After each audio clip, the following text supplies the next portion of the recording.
Hello, my camera. Let's. Yeah. Okay.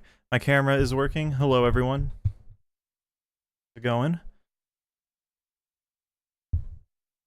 It is. What is the day today? It is Wednesday, the 9th at 7:09 p.m. I don't ever do 9 o'clock or 7 o'clock streams anymore, huh? And then of course, not of course.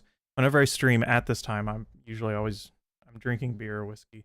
But oh, there's my cat. Gibby, get your tail out of the way. You guys want to see my cat, Gibby? 2 a.m. here? How's it going, friend? CVS. My cat is, as you can probably see, her ear. There we go. Gibby, get out of the way. I'm drinking Simpler Times Pilsner beer. It is really weird. This is one of those beers where it's like, it's not branded, like it's not a big brand, and I think that's the point, and they have a lager and a pilsner. And they're both really good. I think I typically like pilsner, but I feel like their lager is better. Pet the cat. NBA action or Epoch philosophy stream, the decision making. Well, you could always do both, and then two, because I watch NBA as well. Yeah, I don't stream as much as NBA is on, so I'm more of a rarity, you can say. Doesn't mean I'm more entertaining, though. That's for sure. What are you guys up to? So I suppose the topics. There is no ever one topic whenever we're on here. Dropping in to say hi, about to get off a plane. Oh, awesome. I oddly like flying a little bit. I've flown like 4 or 5 times this month. I know that sounds ridiculous, but I've been out of state like half this month, helping family with some stuff. Oh, it's Orlando, so I won't be missing much. Sadly so. Orlando hasn't had the greatest of seasons, to say the least, and I say seasons plural because, well, I don't know. The last time Orlando really kind of had any traction, they had Dwight Howard. I feel like. Grading papers. What's up, Epoch? How's it going, man? What papers are you grading? What classes are you teaching? Or TAing? Same kind of thing. But anyways, yeah, topics, I guess. Well, this is the first stream, or the first time I've streamed since World War III has practically broken out. Not really World War III. I don't know. It seems like the biggest question there, whether World War III was going to happen now, was whenever we were going to close the airspace in Ukraine or not. And luckily, and surprisingly, I don't think I would have predicted that. They're not closing the airspace. Which I think would probably be a bad idea. In concept, and in the abstract realm, does Russia deserve to be curtailed? Fuck yeah. But we don't live in an abstract world. We live in material world. As I'm a material girl.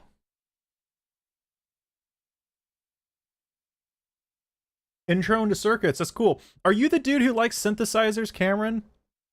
Was that you? There was someone, because I know I build plural.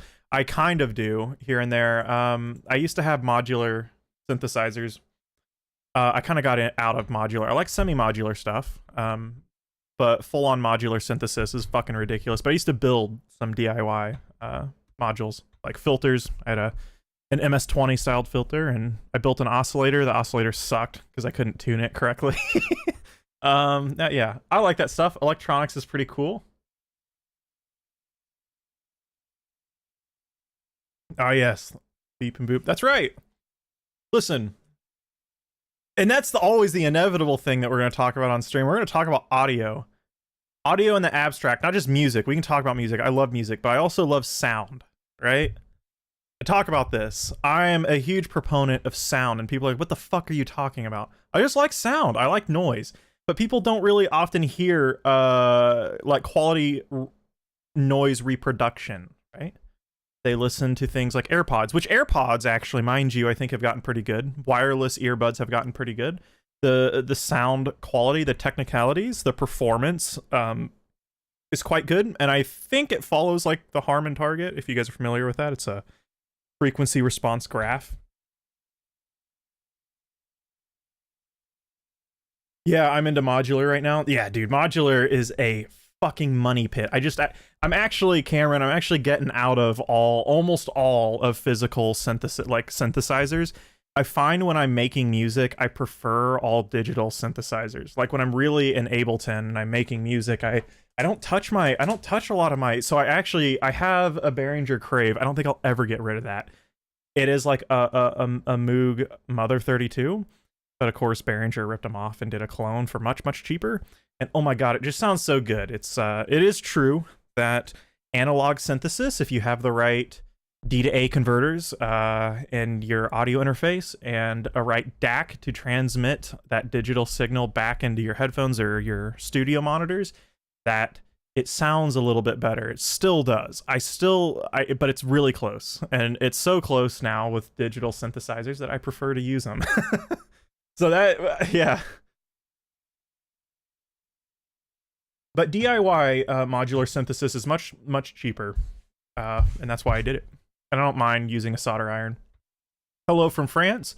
Ready to come on our beach again? Well, I've never... Oh, are you speaking about World War III? Another Normandy invasion? Well, let's hope Russia doesn't get that far, right? But before they could ever even get that far to an occupation, there'd be nukes flown everywhere. There might not be a France. No, that is the question. I suppose that's sort of right. Like, I guess the point of the stream. I don't like having points of the streams, right? I hope you guys appreciate that. Hey, dude, bro. Hi, Michael. I don't like that. I don't like having like, look, we're going to send nukes, please.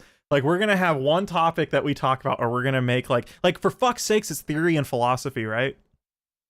Is what we go on about. I like going, because I don't find streams fun when they're like what is it? Like a lecture hall. But that would make sense for my channel, right? That would make sense. I could have a whole live stream planned out if I wasn't lazy. No, actually, it's nothing to do about laziness. I've learned very quickly I'm actually not lazy. I used to think I was lazy when I was a teenager. Really, I just hated my fucking life. And I hated my jobs, plural, and I hated school, high school. But I actually kind of work way too much a lot of the times, and I'm worried about that. But nonetheless, we're going off track. I could do like a cool live stream stuff, and I could lecture you guys and be the all-encompassing explainer. As a man with 2 bachelor's degrees and no other qualifications, I could be that guy. Or I could be the guy who, like, I don't know, doesn't read theory or read anything, and then wants to lecture everyone on what Marxism is. That's a big one. Or like, sorry, that's actually no, sorry. Most people who are outspoken Marxists, I actually think, are somewhat read on Marxism. The problem is you have to be in order, in my opinion, to be a good Marxist, you gotta fucking understand shit outside of Marxism, right? You gotta understand its historical context. You gotta understand its continuity and discontinuity with other fields of thought. I don't know, radical fucking opinion. I know a lot of people don't like it, but yeah, you gotta read. I got banned from r/communism when someone suggested getting into reading Marx. I said, hey, might want to read an intro to Hegel, then go on to Marx. I got banned for that because I was promoting idealism. I swear to fucking God, it was about a year and a half ago or so. Anyways, I take it, yeah. Yeah, I could be, Bojo's channel's correct. I could be the expert channel opinion haver. I don't want to do that. But I can be the opinion haver with you guys and talk to you guys, right? Like we're talking, we're hanging out, right? That's cool. I don't want to lecture you though. Fuck that. I'll lecture you in my videos instead. Astrum Sand, I'm not even fucking around with you. That actually happened. Alexander, hey people, I'm a philosophy teacher in an English program currently stuck in Moscow. Oh no. Well, I'm sorry. I'm sorry that I kind of glossed over that for a second. No, for real, that sucks, man. I wish you the best. What's the situation like in Moscow with, I know there's probably a lot of protests going on. It wouldn't surprise me if Russia is kind of on like a sort of like a lockdown. I think you know what I mean, but like are people leaving, or is there like a general travel advisory to the West?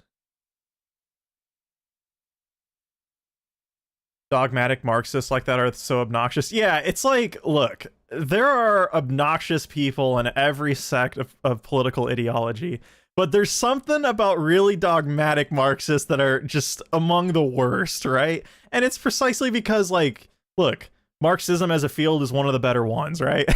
So it's like, you have a pretty good field that explains a lot of shit. Like, it's more accurate than most. But then you have this small subset of people who are the most unbearable motherfuckers in the world and don't help anyone. Yeah.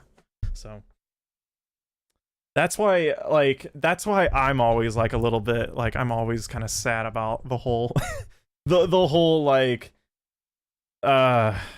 radical contrarian tanky, right? I say tanky halfway. I don't like using tanky to describe people who are just Marxist-Leninists. I think that's very dumb, but... Shanty Harris, are you familiar with the YouTube channel Prolocult? I am very familiar with Prolocult, and I know James, and he's been on. I've talked to him on stream, and I really like James. I haven't talked to Lexi, I don't think, who does the video editing, the duo of them, but I really like Prolocult. I think, guys, Prolocult, if you want something that's very explicitly Marxist, like very, very Marxist, arguably in the, like, I would say probably arguably in the most, like, Marxist-Leninist sense, right? I talked to James. I think James said that he is, like, he considers himself not necessarily a Marxist-Leninist, but a Marxist in general, as per, you know, and this makes sense, right? Like, Marxism being a dialectical sort of process, it moves and evolves, thus any sort of section within Marxism, he just considers himself a Marxist. Fair enough, cool. I agree, that's cool.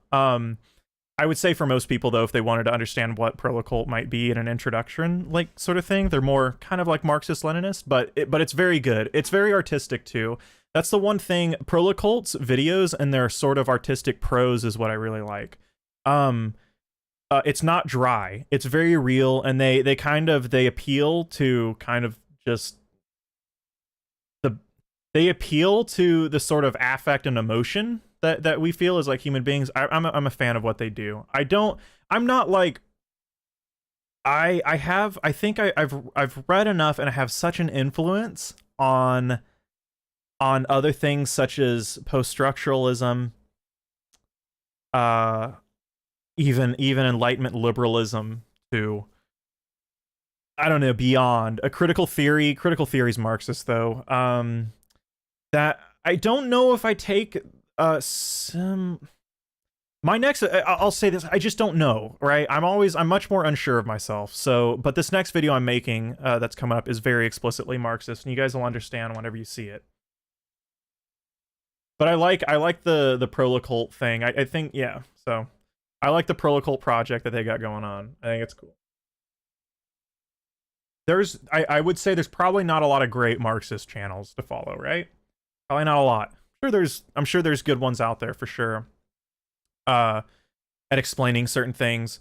What I like about Prolocult is that it's not necessarily about explaining, but understanding sort of real things that are happening in the context of Marxism, right? And in that sense, sometimes you probably need to learn some vocabulary, some theory before you ingest their content. But when you do, it's good. It's very well done. And I think it's among the best examples of Marxism on YouTube. And you can tell them both that I said this. Okay. It's accessible. It takes him months to create videos. Oh, yeah. Yeah. Have you read Michael Kloskard? I don't think I have not. Pulled out or pushed out of the country. Alexander. Not many protests know officially. You can get 15 years in prison for opposing the war, spreading misinformation. That's very disturbing and sad. Have you seen the new Batman? Yes. Guys, I have seen the new Batman. Everyone's a film nerd, right? I love film. I like movies. I do. And I have, listen, guys, I'm a theory nerd. I have robust tastes, all right? I know a good movie when I see one, right? And I thought the Batman, I'm kind of joking halfway, but I am a bit of a movie enthusiast. Batman was extremely good. The Batman was the best superhero movie ever made. Bar none. I fucking hate Marvel. I fucking hate Marvel, guys. I hate Marvel with a fucking passion. I don't give a fuck. If any of you guys like Marvel, fuck yourselves. I'm just kidding. If you like Marvel, that's actually, I applaud you. I actually respect the fuck out of that in a lot of ironic ways. Because, like, if you can, like, enjoy Marvel, you are undeniably a happier person than, like, anyone else on the planet. And that fucking rules. So all the power to you. I'm totally kidding. If you guys like Marvel, that's great. I'm just not a fan of Marvel movies. I haven't read the comics or anything. I find the concept of comic books and a Marvel tone probably cooler, right? But I really liked the Batman, the new one. It was so good. It was Robert Pattinson is among my favorite actors right now. Him in The Lighthouse is fucking phenomenal, and in Good Times, he was phenomenal. Granted, he wasn't the best actor in the Batman at all. Matter of fact, I thought his performance, people have been gushing over it in some ways, but I felt like Robert Pattinson's acting was good. It was totally good, but just the nature of how Batman is more of a more stoic kind of person. He didn't have to do much, right? He really had to perform in The Lighthouse. Zoe Kravitz was also very good, and she is very fucking hot. Zoe Kravitz is so fucking hot, it's ridiculous. So yeah, I had to throw that one out there. Holy shit. I'm sorry. I just really liked Zoe Kravitz. She's really fucking hot.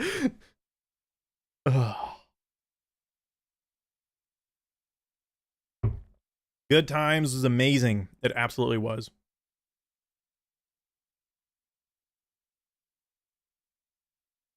The immediate stress is that the currency has lost 60% of the value and bank assets are frozen. Right. Supermarkets and stores are business as usual, but no certainty for the future. Man, I'm sorry. I'm sorry to hear that for real, man. My heart goes out to you. But like you said, I don't know. Maybe if I go up, I might be able to see if you answered that. But I'm curious, is there the ability to leave Russia? I don't know. It's totally easier said than done. I just don't know what kind of options in that situation I would be weighing, right?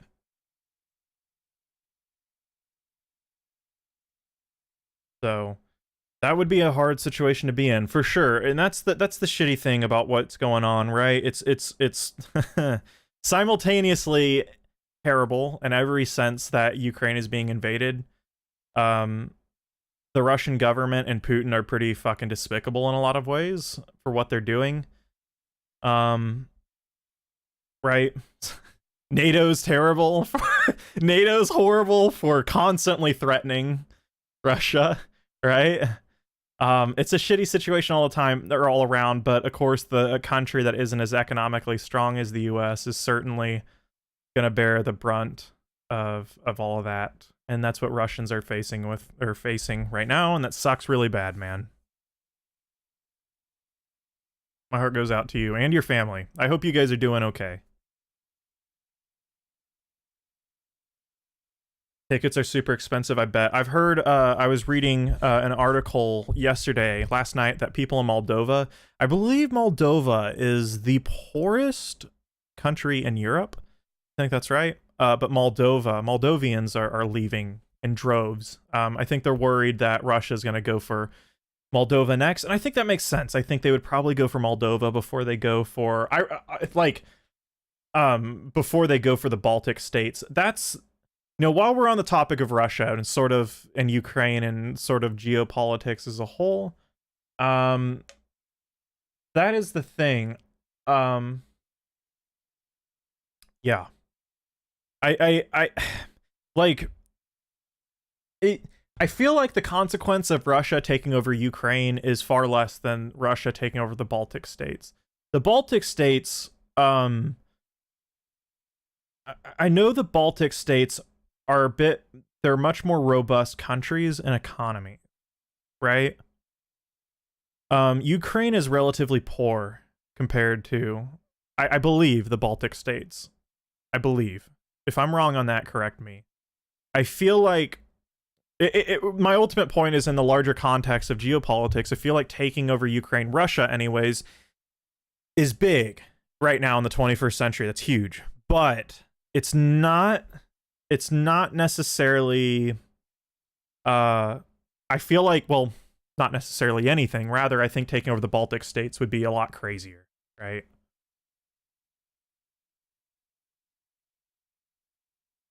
Also, I don't take it they will go that far. Well, they certainly won't right now, I don't think. Yeah.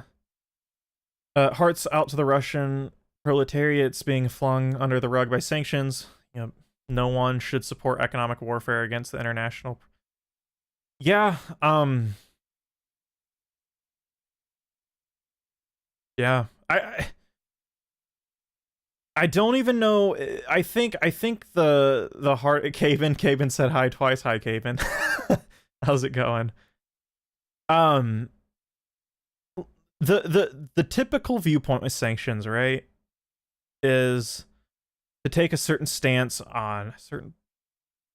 You know, like sanctions aren't good, right? I think the thing with sanctions right now though is I'm trying my best to kind of think around this. When we look at how the world has operated in the 20th century, right? And a lot of the sanctions that happened in Iran and even Russia then was quite bad. Like, really stupid. I think, and ironically, this is why Russia invaded, probably, right? Because we already sanctioned them before. We sanctioned Russia for the smallest shit. We sanctioned Venezuela into the dirt. And of course they're going to fucking invade Ukraine, you fucking morons. Why wouldn't they, right? Ironically, the worst part about this is if there is a time to sanction Russia, it's when they invade another country. Yet, ironically, nothing, well, non-ironically, we just talked about nothing exists in a vacuum. There's a historical context of us already sanctioning Russia. So yeah, there is sort of a viewpoint where you don't want to sanction Russia especially to the extent that we are right now. One, it's destroying their country, and then two, it almost like doesn't matter, right? And I think that's kind of what, like in Europe, that's sort of right now what's going on it's not that it doesn't matter, it's not surprising, rather. Yeah. Yeah, and America's now lifting sanctions. I don't know if they are they yet? I know they're in talks with Maduro. Yeah, and now we're gonna go work with Venezuela, the evil empire in South America who, you know, sends intelligence agencies across an entire continent and funds death squads that kill innocent people, you know, those kind of countries. Horrible. I wonder what countries would ever do something like that. Not the United States, that's for sure.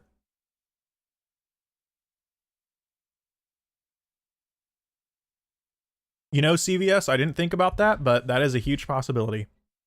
Watch that. The United States stages a war in Venezuela because we can't get Russia's oil. All of a sudden, Venezuela is a great friend. How convenient. How convenient indeed. I agree.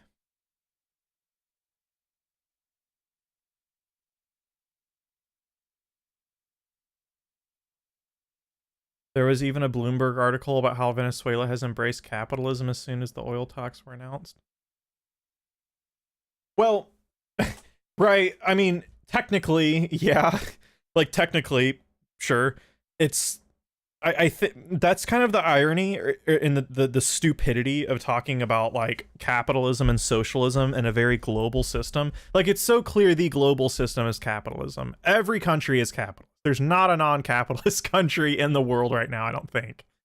Yeah, like China's capitalist, Russia's capitalist, all of Europe is, all of South America. And I think we should talk about economic systems and how they relate to global trade and the larger sphere, right? Even if you had countries right now who were totally, you know, they worked in every facet to move towards a well, you know, towards socialism, they still couldn't technically be socialism. Ironically, I think the USSR in some respects, that was the first hurdle, right? Hey, Carlos, how's it going? Member for 7 months. Hey, thank you for being a member for 7 months, man. You got the gold thing next to you. That just tuned in. What beer are you drinking? I'm drinking Simpler Times Pilsner. It's actually the last one in the fridge. I'm really fucking sad about it. I think I have some Guinness though, and I'm gonna drink some. I'm not feeling whiskey tonight. I'm feeling beer. I'm gonna drink beer. DPRK. Well, I mean, I don't know, like again, like the ultimate point is that, like, even with the DPRK, right, or any country in isolation, their sort of ideological makeup is something that leans towards Marxism or is Marxist. It's almost impossible to be Marxist in the 21st century, right? And in the larger sphere of economics, right? If that makes sense. And like that's, and then I guess we're also going into the definitional standpoint of what socialism is. You know, the classic definition of socialism, at least I think in the beginning of the 20th century, would be that it is a global system, right? I think I would probably agree with Lenin in this, that Lenin had some speeches. I don't know if you guys have seen this. There were some speeches Lenin talked about how, you know, obviously after the Russian Revolution, he was very he was a popular figure, right? But he talked about in a speech, I think, and in speeches plural, I don't think it was just one, how the USSR, how he underappreciated the sort of the struggle and how long it would take. That he said, ironically, the USSR as it exists right now is in the process of moving to socialism rather than being an actual socialist state, right? And I think that's kind of the realization that capitalism is so monumentally pervasive in the global sphere of economics and trade that it's like impossible to be socialist without a larger sphere of existing trade. Ironic, like I feel like the closest we were to socialism was like with the, you know, the Balkans and the entire Iron Curtain with all the way down at like Poland, and yeah, that was the closest world, right? Yeah. Sad days, huh?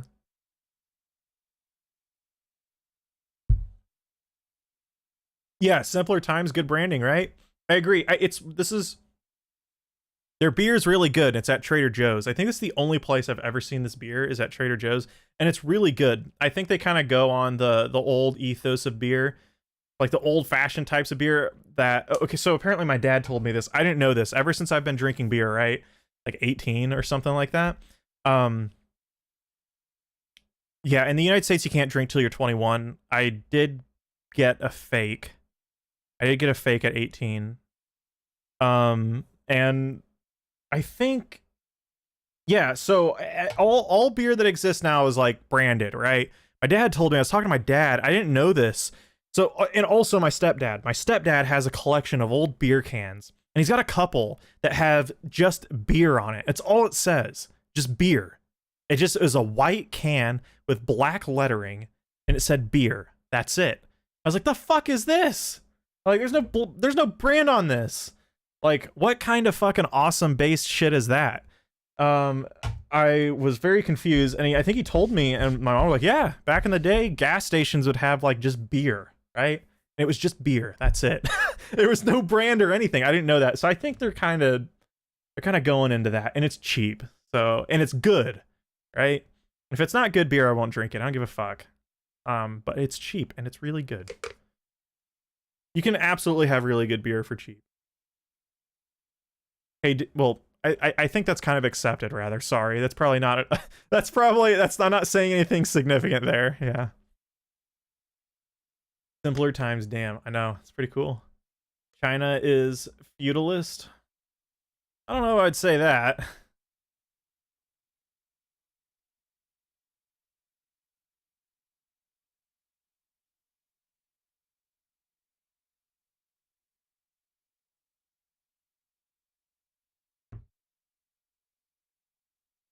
All right.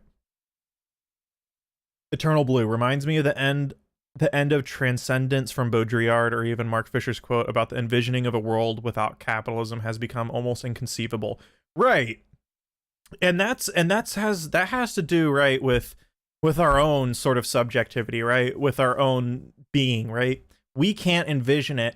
And it's like, even and what I was talking about was more like almost economic and materially, right? Like right now in the current state, with the constant threat of, if you were to revolt, if you were to do a Paris Commune 2.0, I mean, fuck, you'd get quashed within. Say you were to do like a Paris Commune, and like, I don't know, bigger than just Paris, right? You say Germany and France decided to just, say fuck it, we're gonna create a commune here. I mean, it's just, you would be, I mean, like, millions of people would be murdered, right? And it would come from the hands of the U.S. and and Britain and other neighboring European states. So it's like there's such a monumental hurdle, right? To any existing system that wants to move past capitalism. It's impossible to do in isolation, for a country to do in isolation. Right now, kind of. I can't say it's impossible because it's not. I don't think that's true. But it certainly feels impossible, right?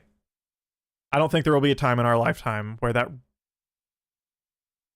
I don't know if I even want to say that, because that might not be true either. Guys, there's I was thinking the other day, again, I hadn't streamed since Russia invaded Ukraine, and I've thought to myself, I think we talked about this last stream, the idea of a World War III in our lifetimes. And I kind of had the light conclusion, the almost cautious conclusion that we probably wouldn't.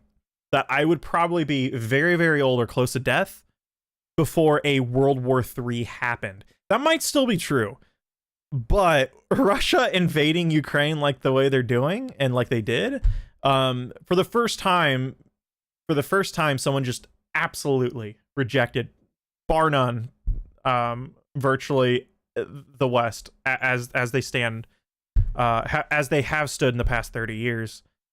And I didn't think that would happen yet. I mean, when Russia started, I figured what Russia would probably try to do is arguably seize like a portion of eastern Ukraine, even with troops lining up. And I figured that not only this, I feel like this would have been smarter if you were Putin, right?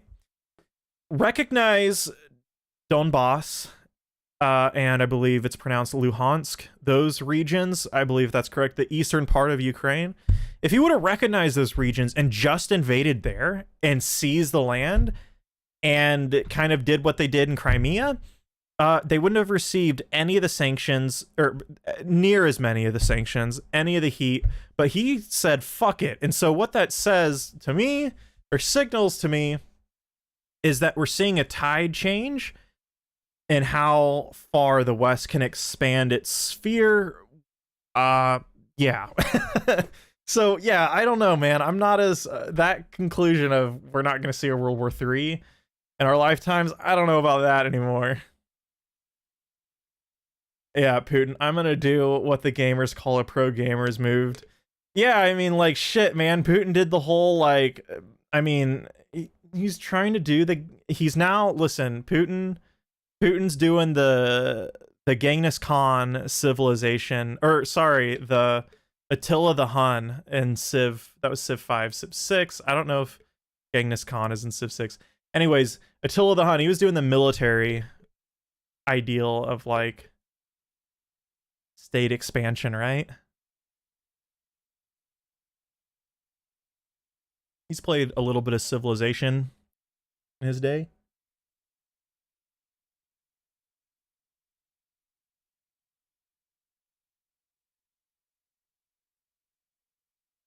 Um, People feel Alexander. That's a good. That's interesting to know though. Alexander says people feel demonized and scapegoated. They see the only quick way back to normal is Kremlin's victory ASAP. That makes sense. That makes perfect sense. That's interesting though. I am curious a little bit about sort of how people in Russia feel about what's going on. Yeah. I don't know though. I don't know if Russia's going to be able to really win this, right? It seems, even if Western media outlets want to overstate it, perhaps, I don't know. It seems that Russia probably did underestimate Ukraine. I think they're probably a bit more resilient and resistant than what they sort of expected. That's probably fair to say. I know Western intelligence agencies have said that. And I feel like in this sense, they're probably not really lying. They haven't taken... I actually figured they would have taken the country by now. Like, the minute Putin launched the invasion, I figured it probably would have happened within a week or so. Maybe that's just me being dumb. But, yeah, it seems like Ukraine is being quite resilient. So, yeah, I don't know. I mean, yeah, I'm sure Russia has the military might to still win. I don't know what's going to happen, right? I think they're going to have a really hard time keeping things peaceful in Ukraine. Like, a really hard time. Like, if we had a hard time in Afghanistan, like, it's going to be like that, you know? Oh, there is no way Russia will win this. Europe's Afghanistan 20-year war is all over this. Yeah, and with hardcore Western support, that's the other thing, right? Like, I mean, we're just gonna funnel weapons into them.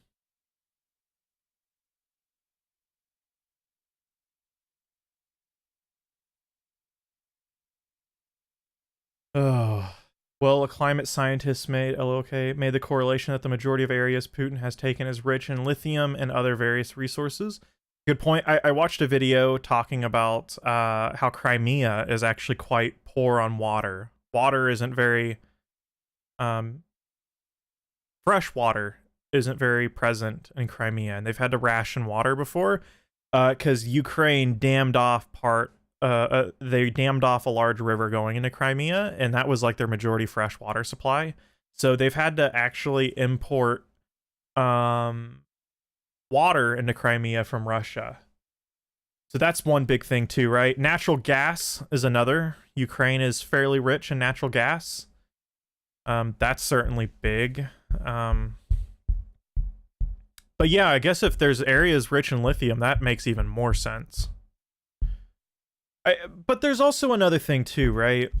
You know, we're talking about Putin kind of probably overstepping overstepping what he probably could do right now, or what he should have done.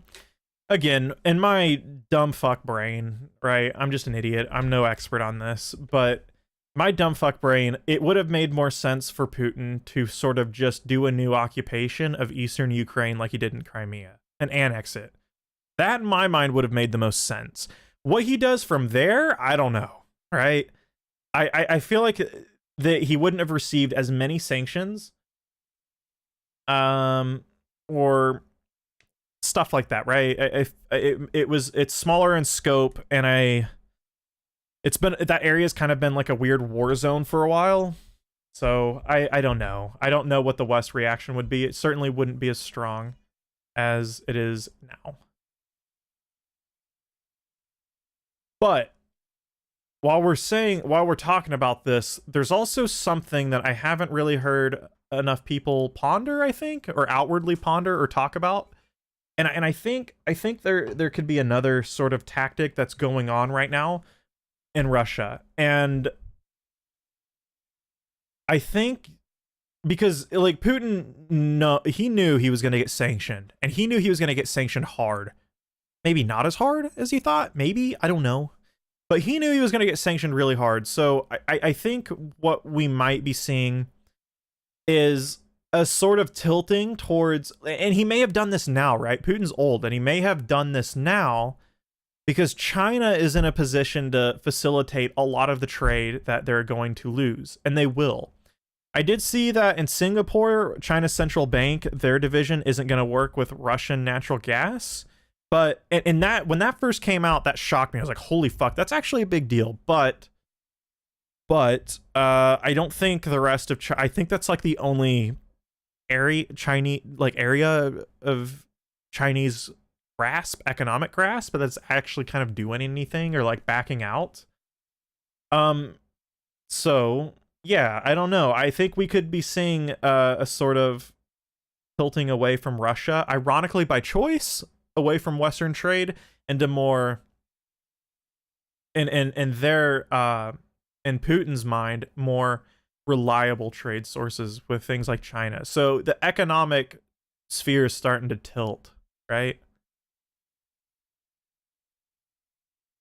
I feel the sanctions hit a lot of people around Putin, but he personally is now much stronger if the regime survives. Yeah, in a lot of ways. I feel like the Kremlin is not to be called the traitor. Yeah, my hunch is that Putin sacrificed Russia to consolidate his rule. So what would you mean by sacrificed Russia to consolidate his rule? Because if anything, I think he's actually, you know, from me, looking outwards, inwards, it seems like, if anything, Putin might be kind of shooting himself in the foot. Maybe, potentially. Like I said, he obviously knew he was going to get sanctioned, and he might just be working on establishing new trade with other countries, right? So, I'm not sure. To them, this is purely a defensive war against NATO invasion. That sucks. Yeah. Yeah, I mean, that's not a surprise, right? We talk about, like, Putin has pretty much, I think right now there's like a pretty big hold on like independent journalism and news right now in Russia, if I could be if I'm correct. But it seems like the result's similar in the US, right? Like, we have a quote unquote free press, but it's like, this is the great part. This is how ironically totalitarian the US is.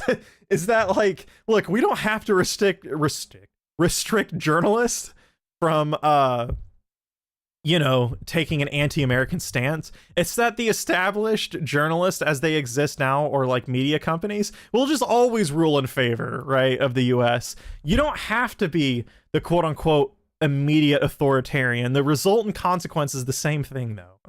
It's kind of hilarious. Oddly, I mean, that's the manufacturing consent sort of thing with Chomsky, but it's even more than that, right? 15 years prison for false news. That's fucking wonderful. Great. Jesus.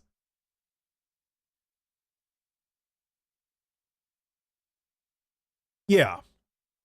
No. Russia is absolutely not even close to a socialist country, nor are they even ideologically like open about that at all. It's fucking hilarious. There's like some, I mean, I think most people know that. I to be fair, I'm not even gonna say like stupid online Marxists who are really obnoxious are like surprised. No, that's actually no way. They're smarter than that. Usually that debate surrounds China, but I don't really like that debate around China. It doesn't make as much sense. I feel like ideologically speaking, China is certainly, again, ideologically speaking, as ideology exists atmospherically in a liberal, I suppose, context, or like an Enlightenment context. Yeah, right? I believe Xi Jinping still has very Marxist sentiments. I just, again, materially, it's almost impossible to truly exist as like a socialist nation, as something that doesn't, you know, partake in capitalism and a global context, right? Hilariously enough, America is more socialistic than country. You know, I don't know if is that true? I actually don't know if I can speak on that. I mean, that's probably right. I mean, in certain ways, right? Yeah, still our government does what it wants to do without the citizen. Well, here's the thing. I think the framing with the U.S. is that um the government does what it wants with people's consent, not against citizens' consent. So this is the thing. Americans are much quicker to get on board and easier to get on board without force, I think, than other countries. So like this is kind of how, like, in my mind, new quote unquote authoritarianism, if you want to call it that, like how it works, right? In a political context. It's like it's not about like forcing, it's not about shutting down speech. It's not about a relinquishing of certain individual rights. It's controlling the content within those rights, right? Finding ways to, again, quote unquote, to quote Chomsky, manufacturing a mode of consent, right?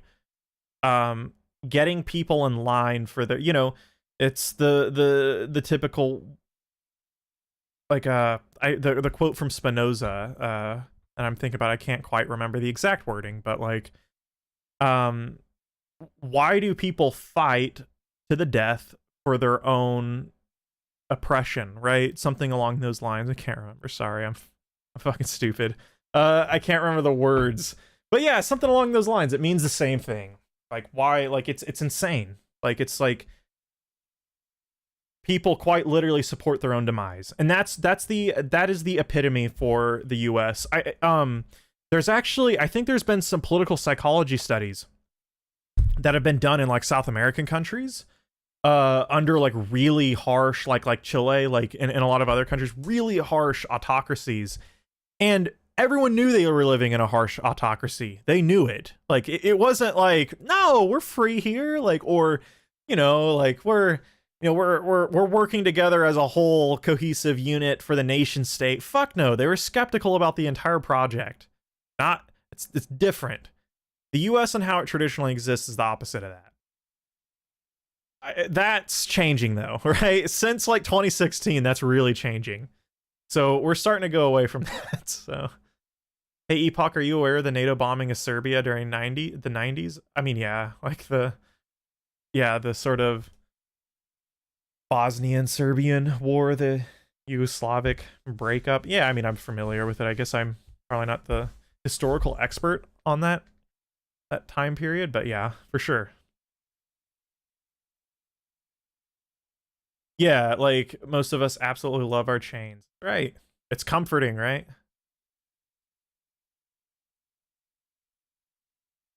Before the war began, I'd rather be poor in Moscow than in New York. I mean, well, in larger cities, free healthcare and free university is decent-ish in Russia. Yeah,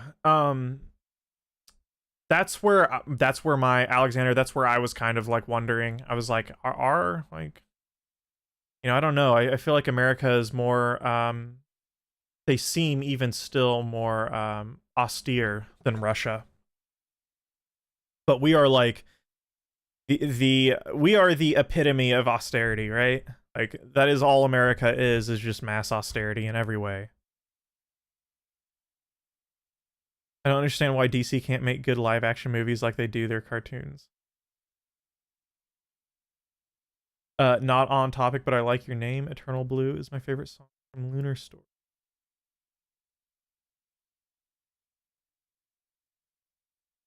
All right, guys, I'm gonna grab another beer. I'll be right back. I think I got Guinness in the fridge.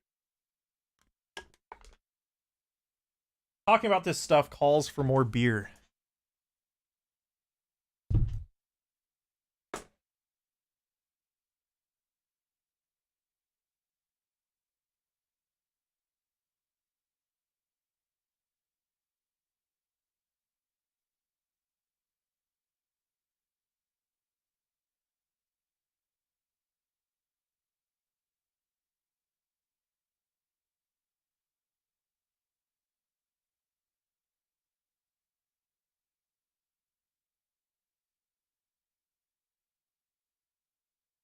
Okay.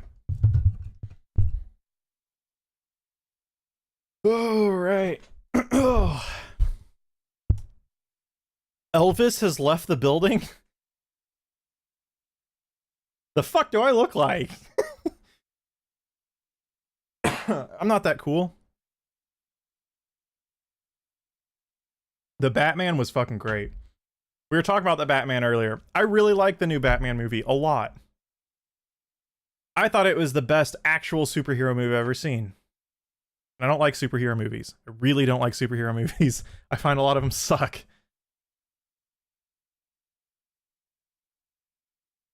My neighbor is raging so hard in some game right now. Like fucking Elden Ring or something.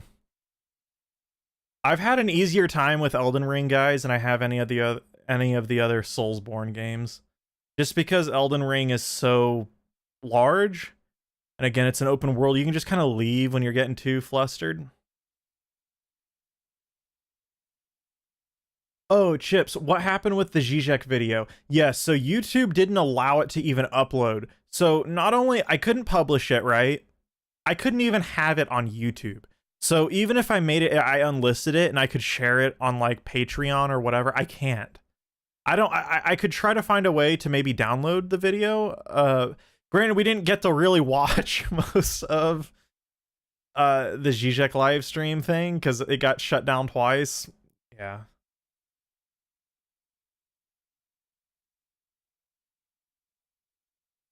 Djil, or if I'm pronouncing that, DJL, I really like Joker as well. I really did. It just didn't seem like a superhero movie to me, right? It wasn't like a superhero movie. And for all the memes about like the Joker and stuff, the movie was actually very good. I thought it was wonderful. But yeah, I almost couldn't qualify it as a superhero movie.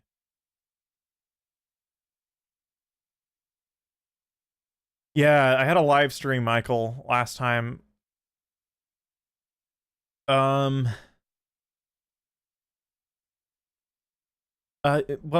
so it's essentially copyright was the biggest thing. It was really bizarre though. The entire movie. So this is what's really, really weird, right? The entire movie that we were trying to watch, it was the Pervert's Guide to Ideology, I believe. It's uploaded on YouTube. I was watching, so get this. This is the bizarre thing. Guys, I was watching a YouTube video, which was technically a movie, uploaded on YouTube, streaming me watching the video on YouTube, and I still got hit for copyright. I don't know how that works or why that happened, but it did. So, and they wouldn't even, it was really bizarre.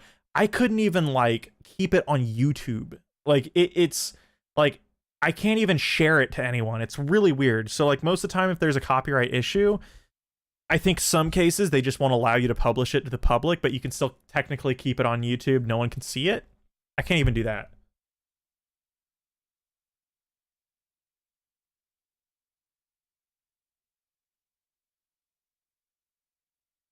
It was very weird. Do you view NATO as a defensive alliance or offensive alliance? I mean, pretty...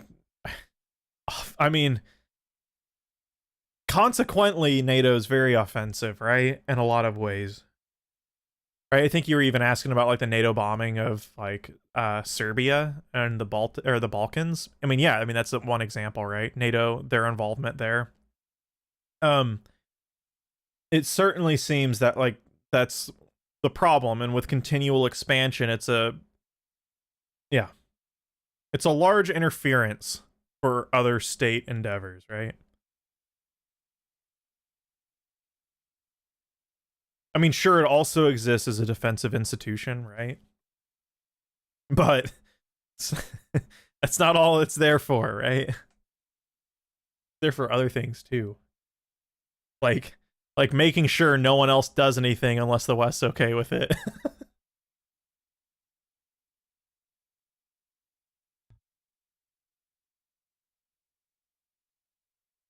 Can you see the Russia situation escalating with Russia's claim that the US was building biological weapons in Ukraine? I didn't even know that was a claim they're making. I would be surprised if that was the case.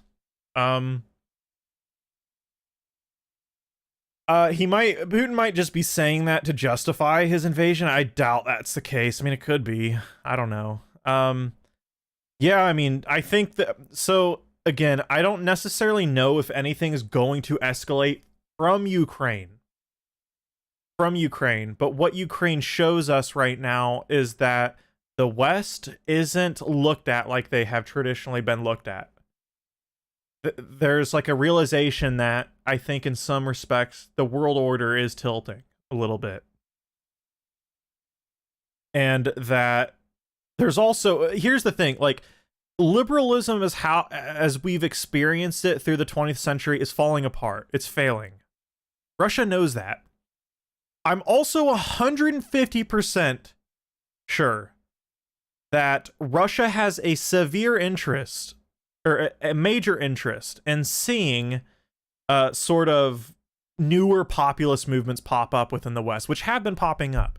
They love that shit. Not necessarily saying that, like, you know, not necessarily saying that because those things are popping up, it's bad by definition, but like, that's certainly, like, that's in Putin's MO, right? It's not dumb lib shit to say that, like, Putin absolutely and his intelligence agencies, the KGB, absolutely have not had a massive interest, right, in the turning tides within American politics. So right now, one, we're seeing liberal democracy as it exists now. It's in trouble, to say the fucking least. It's in a bit of trouble right now. And so I don't necessarily think anything's going to escalate or come out of Ukraine per se right now. You know, I do think Taiwan's going to be the deciding factor, though. Like, in 10 years, like, within 10 years, China is probably going to declare war. China's probably going to invade Taiwan, right? And when they invade Taiwan, here's the problem. The US has, I think, a pact. Like, there's a written agreement that if China attacks Taiwan, the US will retaliate. So there's two situations that pop up from there. One, right? The US retaliates, then we're in World War III. All right? That's just plain from there. The US retaliates, World War III happens. Two, if the US and Europe or Japan doesn't retaliate, they don't, well, guess what? Definitely what we think of as the world order of yesterday or now, that's definitely over with. That's definitely done for. So we're in a really weird situation regarding, I think, Taiwan, China. Alex Tremo del Norte. Hello, hello, is this channel pro-white or anti-white? I'm anti-white. Fuck white people, dude. What are you saying? Dude, how is that a question? I fucking hate white people. What kind of fucking... Yeah, anti-white. What kind of fucking question's that? Oh my god. No, dude, I fucking hate white people. I'm definitely racist against white people. No doubt. Oh, I'm all for white genocide, boy.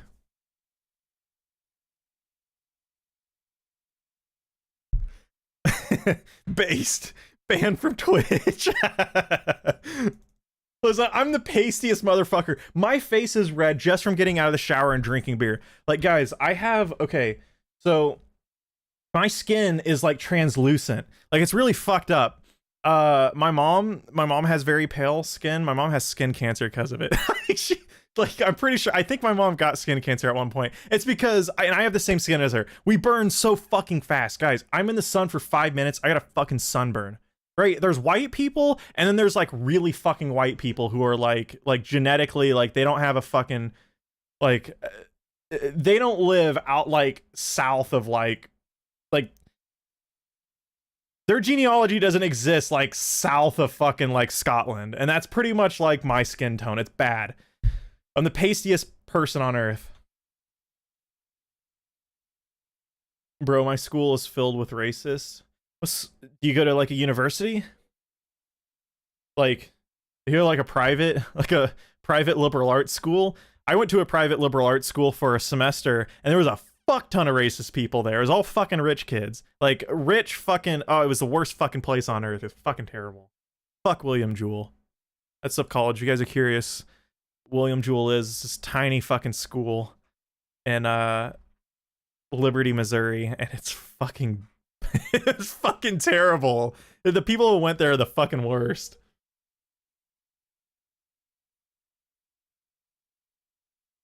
I am Middle Eastern but pale. I get sunburns easier than my white Russian friend.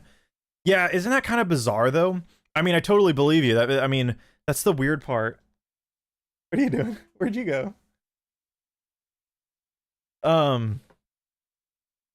Oh, Lizard Games. Okay, that's you. Okay. I was wondering if that was you or not. Oh yeah. Shit. I'll finish my story and yeah. You're in an interesting situation for sure. That makes sense. I mean, like, it's weird.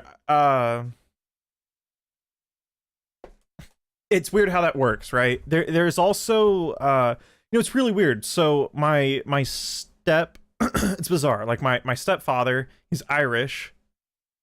I'm also Irish, and I'm Scottish. I'm pretty sure, like, my entire, like, I took an ancestry thing. Like, all it is like Irish, Scottish, and like Norwegian and Swedish. So like whatever, like Scandinavian, and that's it pretty much.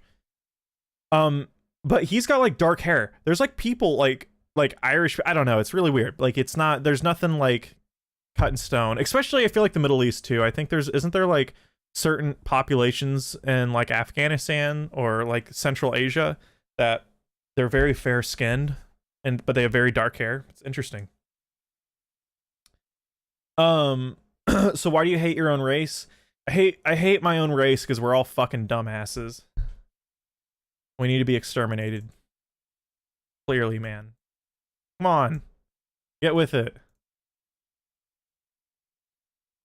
My mom has to get her skin burned off twice a year to prevent skin cancer. I'm very sorry to hear that. I think my mom had a much more minor case of skin cancer. I think she just got some spots that she had to get taken off. I think there was one on her nose. It was relatively small, and they did a really good job. I can't even notice there's even a mark, but Jesus is white. Yeah, man, Jesus was certainly a white guy. That's why Jesus sucked.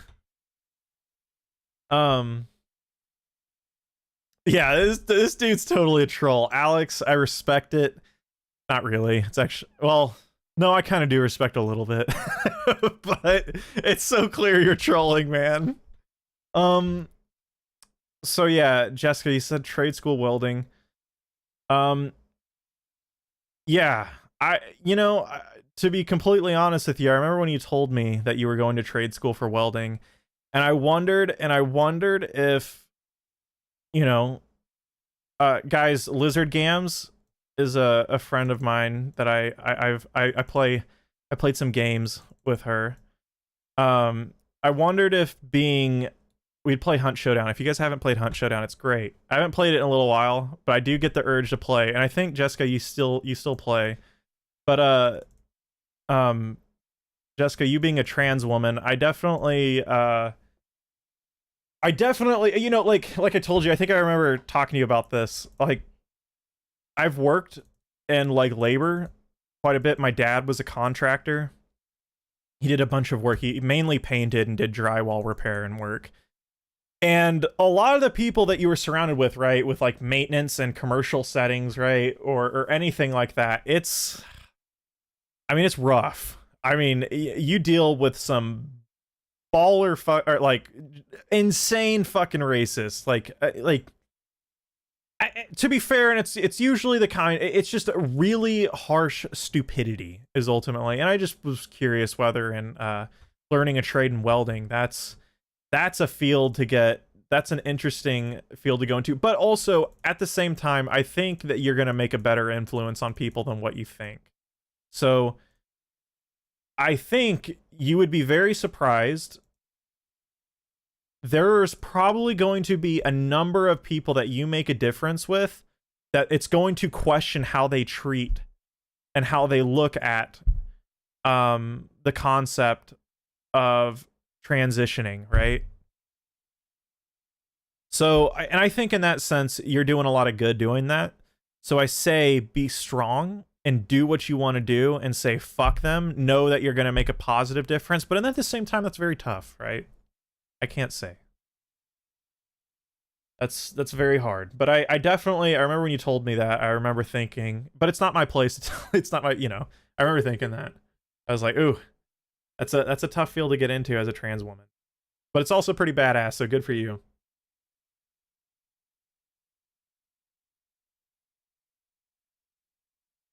Alex, is that something you would do to your... Okay, I don't know your... Racism is part of core human nature. To what end? Is this dude fucking for real? Oh. Yeah, it's tough being tough all the time. I can imagine. That's pretty tough. Human nature, huh? What a fucking idea, man.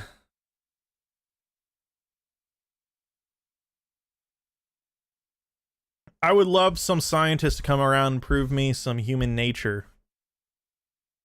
They've been trying for a while, but they haven't convinced me.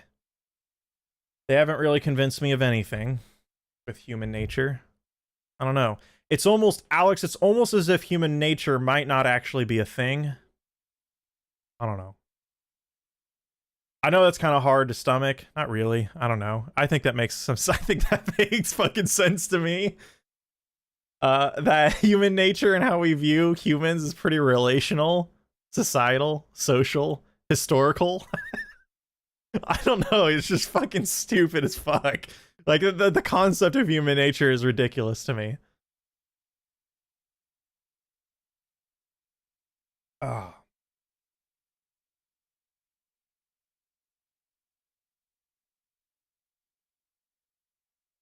My dad worked in a trade job for all his life. The other employees he is surrounded with. Yeah, I mean, trade work is one of those areas where, yeah, it's really weird. And I'm sure that I no joke, there's probably always a sort of conservative or reactionary element within all spheres of trade in Europe or in the West.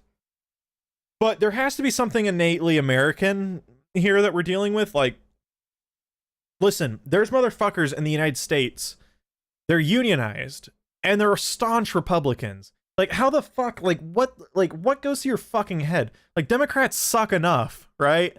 Like Democrats are shit enough, but you're gonna be a fucking Republican and you're unionized? Like, what the fuck is that? So, like, how does that exist?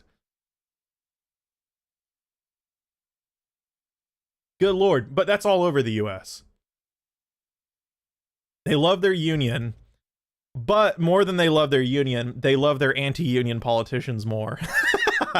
That's great. Yeah, well, no wonder why we don't have actual, like, functioning unions in the US anymore.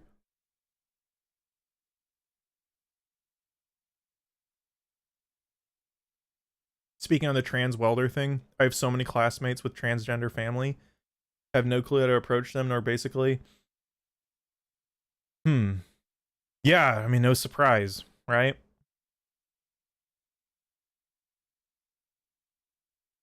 That doesn't shock me with a lot of trade people. Like, yeah. But I would be shocked if you didn't meet some people in between the lines that were totally different than that. My dad, I know for example, my dad owns some land in southern Missouri. He hunts. My dad hunts all the time, and he owns some land in southern Missouri, and he has essentially, he owns it with my uncle, his brother, and they have a neighbor that I think they're relatively close to, and this is in southern Missouri, like very, very rural, like I don't think the town it's closest to, there's no, so they live outside of a town, outside of a small, or not they have land outside of a small town in southern Missouri, and that small town doesn't even have a hospital. It's very, very rural. And I think they're relatively close to a guy who's literally a Democrat. Like, I think that's what they're kind of friends with a guy who's relatively liberal, right? So there's always those things that happen, right? I think there is still, I think, like, I even think when you look at voting, so here's one thing. there are more Trump supporters in cities than there are in rural areas, but you wouldn't necessarily think that. There's just more liberal voters in urban areas. There's just more there's more Republican voters in rural areas. But I think the actual percentage in rural areas, there's actually way more registered Democrats than what you'd expect. That doesn't mean like you're a Democrat, you're not like, you're socially progressive or whatever, but it is to say that there is sort of a line that breaks there. And people can surprise you. At least I've learned that also with talking with other people. I know one person that kind of embodies that. Have you guys seen the YouTuber Bo the Fifth Column? He was a journalist, but he puts on an act. Like, he's a bit of an act, right? Not really. I mean, kind of. I think he kind of puts on like a southern drawl. He emphasizes it. I think he's from Florida. I'm sure you guys know who I'm talking about. But he kind of embodies that, right? Like, he's very left-wing. He's very progressive. But he's like this, he looks like some sort of southern redneck, right? I think that shit's pretty cool. I like that. I'm a fan of people who can do stuff like that. I don't know. Something about that. I think that's very cool. I think being a progressively minded person who lives in rural America is quite badass. I like it. And it's also, too, like, this is also something else that I've read a lot about in labor history. Guys, there was massive amounts of communists in the South in the US. That's fucking crazy. That's fucking crazy. There were also very militant versions of communists in like Alabama and Georgia. Pretty crazy. I think that's very interesting. You would never, that certainly probably doesn't exist to the extent, but I do find when you live, so here's the thing. The loudest Trump supporters I've arguably ever seen. I was in LA like a year ago with my mom. My mom travels for work all the time, and I occasionally will help her if she needs help. I'll go with her at times. But I was in LA. That's another story for another time. I was in LA, and I was so shocked, right? It was my first time ever in LA, right? And that's like apparently like liberal utopia. Not fucking really. Like, not really. I can't tell you how I saw, guys, I live in Kansas City, Missouri. I saw way more Trump stickers there than I think ever have seen here. There's more people that live there, but you wouldn't believe how many fucking Trump stickers and conservatives you will see in those areas. It's unreal. Like, vocal conservatives. And I think within the same context with leftists and the South, there's a much more, I'm sure, militant spirit with how activism takes place in those areas, because of how fucking horrible it already is there in so many ways.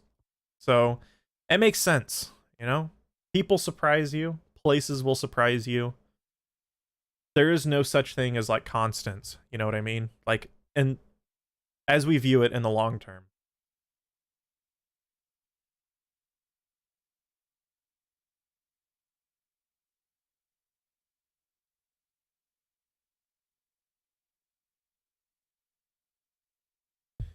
I was just going to mention Blair Mountain. Yeah. Yep. Battle of Blair Mountain. Yep. The wild development is South Korea too. Incels plus rich elected far-right anti-Korea candidate. Oh. Yeah. Didn't South Korea just elected a pretty fucking crazy right-winger, didn't they? That's great. That's wonderful.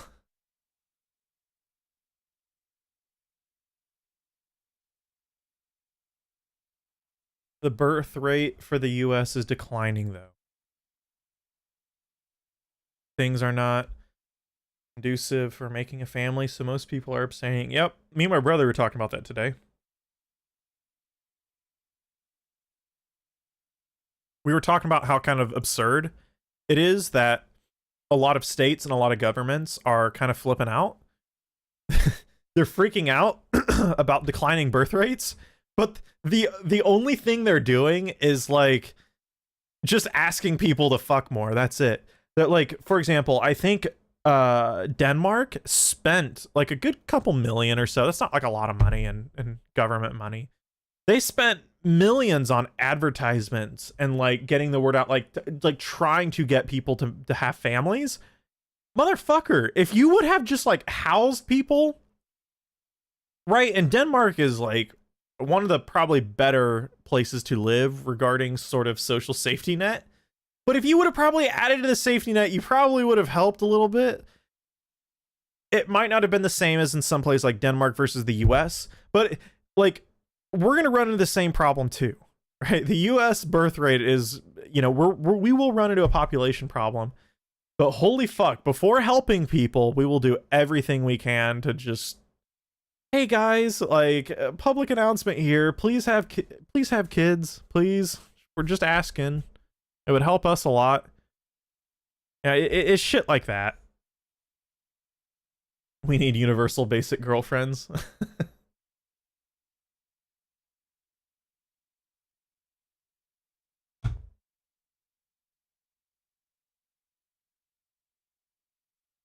Wonder how it's going to affect their economy since they were doing so well with their cultural exports. I heard they're going to crack down on foreigners and not all things not Korean. Good fuck, man. What the hell? You know, I'm not an expert on South Korean politics at all. But I don't know what kind of administration or whatever the fuck they had before. I don't know. That seems a little extra right-wing even for South Korea, though, I suppose. I know South Korea is not a bastion for like progress, I suppose.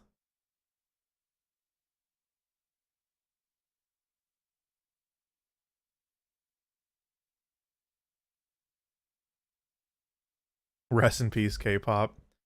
Yeah, I mean, that's not very good, you know? I don't know. It's I think right-wingers are pretty fucking stupid. Like, there's nothing better. They're like this is the thing, like you can almost say like the best conservatives in the world are like Californian liberals, right? Like, they're the fucking best. They're the smartest. Right? They get shit. They fucking understand shit. They're not fucking idiots. Right?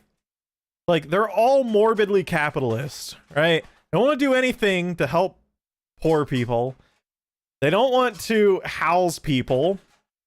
They'll up police spending, and they'll essentially force homeless people into parks. They'll do all of that shit, but they have the facade of progress. It's brilliant. It's beautiful. It's like amazing politics.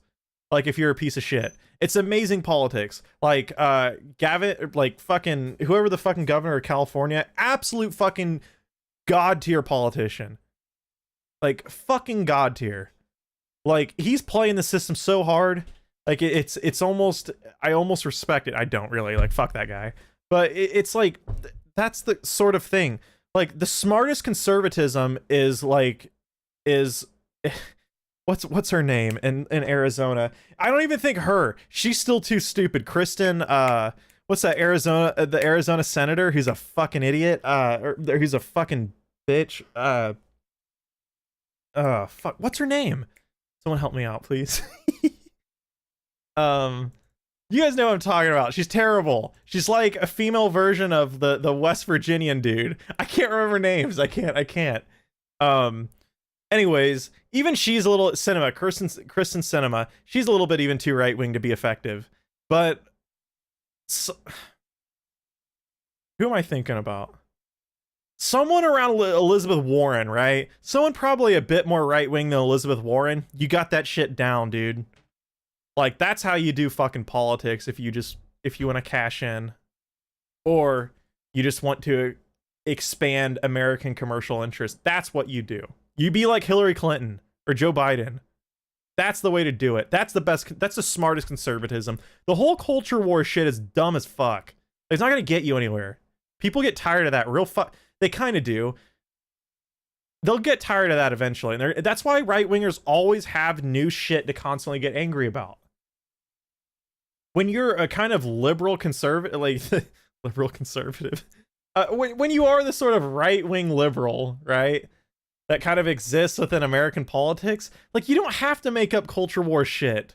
You don't have to. You pretend that you give a fuck about working people, and you just, like, cash out. It's brilliant. You know? Fucking right-wingers are so stupid, dude.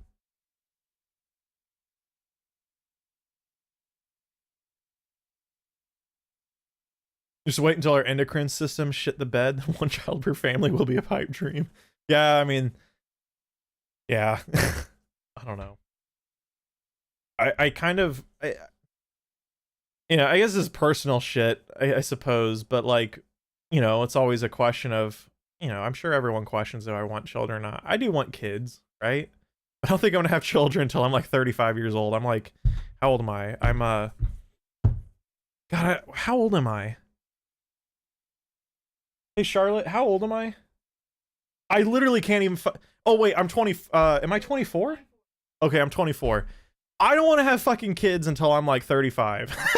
Like, I just, I don't even think I'd be a good fucking parent. Like, I think that's the other thing too. People are kind of realizing, like, innate flaws in how parenting exists. Like, like, our whole conception of traditional parenting is the most stupid thing ever. It's fucking horrible. But I think a lot of young people kind of realize that. I think especially now, people are kind of, with mental health, kind of becoming something a little bit more commonplace, or at least, you know, yeah. Right now, the huge conservative issue is trans and gay kids, all these bills. It's really, really bad in Texas. Yeah, Texas is horrible. But again, too, that's a failing strategy for Texas. I show you, guys, in 10 years, Texas will be blue. Mark my words. I bet $1,000 by 2030, Texas will be predominantly blue. It's a losing battle for them. It really is. But yeah, I mean, it just kind of shows you, like, how fucking dumb they are, right? Because it's not like it's not like Greg Abbott doesn't probably, like, have some hate boner for, like, the LGBTQ plus community, right? It's just he's a politician playing a game, right? And doing what he thinks constituents want. And more important than constituents, not really. I don't think he says fuck constituents. Yeah, politicians don't care about their constituents. They care about their donors, right? Care about who gives them money. But that's in lieu with his sort of aesthetic. He has to kind of wage that sort of radical war, that dumb fuck culture war.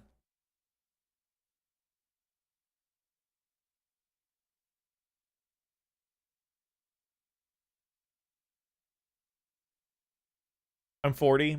We had twins. We only wanted one child. You know what? Hey, you know what? I feel like if I had twins, I'd be happy with that. That's all the only children I'd have. I only kind of want two. Hey, that's pretty cool. I don't think I'd only ever want to have one kid. I think I'd want to have two. But I don't know. I'm fucking young. I don't want to fucking worry about that shit. I don't know what the fuck I'm doing right now, honestly.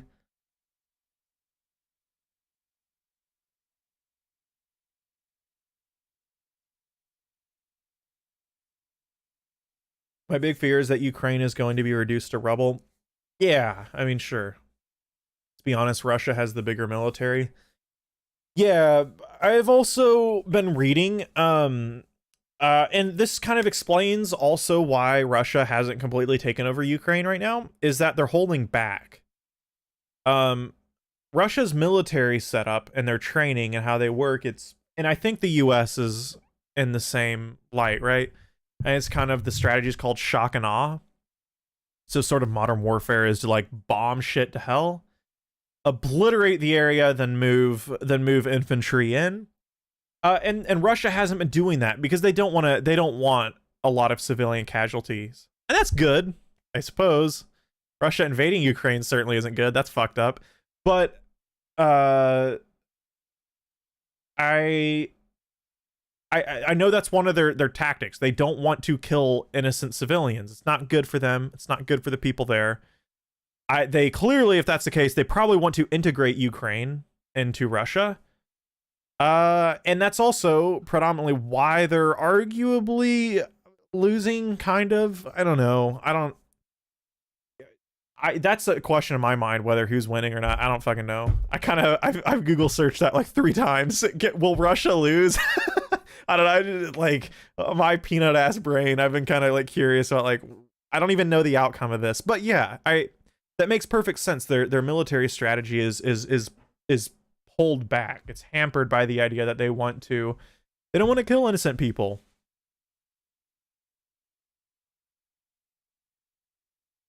Remember, children only exist to usurp you. They will battle you in epic boss battle with heavy.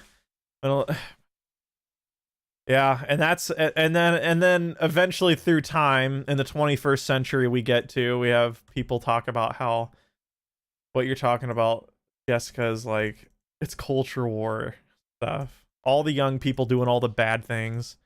All the old people, they're the smart ones, man. All the old people who like respect authority and they do all the old people things, the wise old people things. They're the smart ones, right? It's true that they have 150,000 troops deployed. That is a wild number. Yeah, I mean, when you look at Russia's military compared to Ukraine, that's pretty bad. It's pretty fucking bad. But I mean, Russia has a Ukraine. Hey, what's up, Victor? What we're exactly talking about, I think you're right.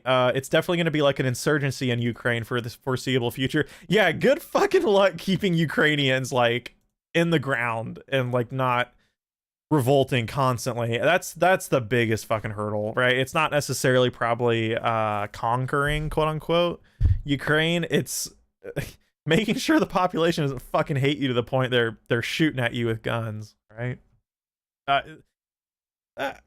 Again, seriously, it's kind of, I keep coming back to the point, outright invading Ukraine for Putin was probably kind of dumb.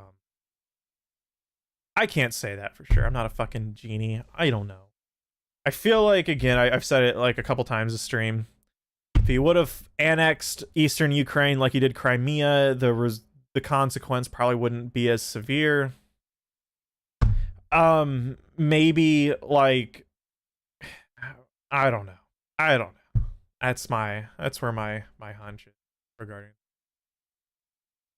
I don't know. But often kind of wrong, you know?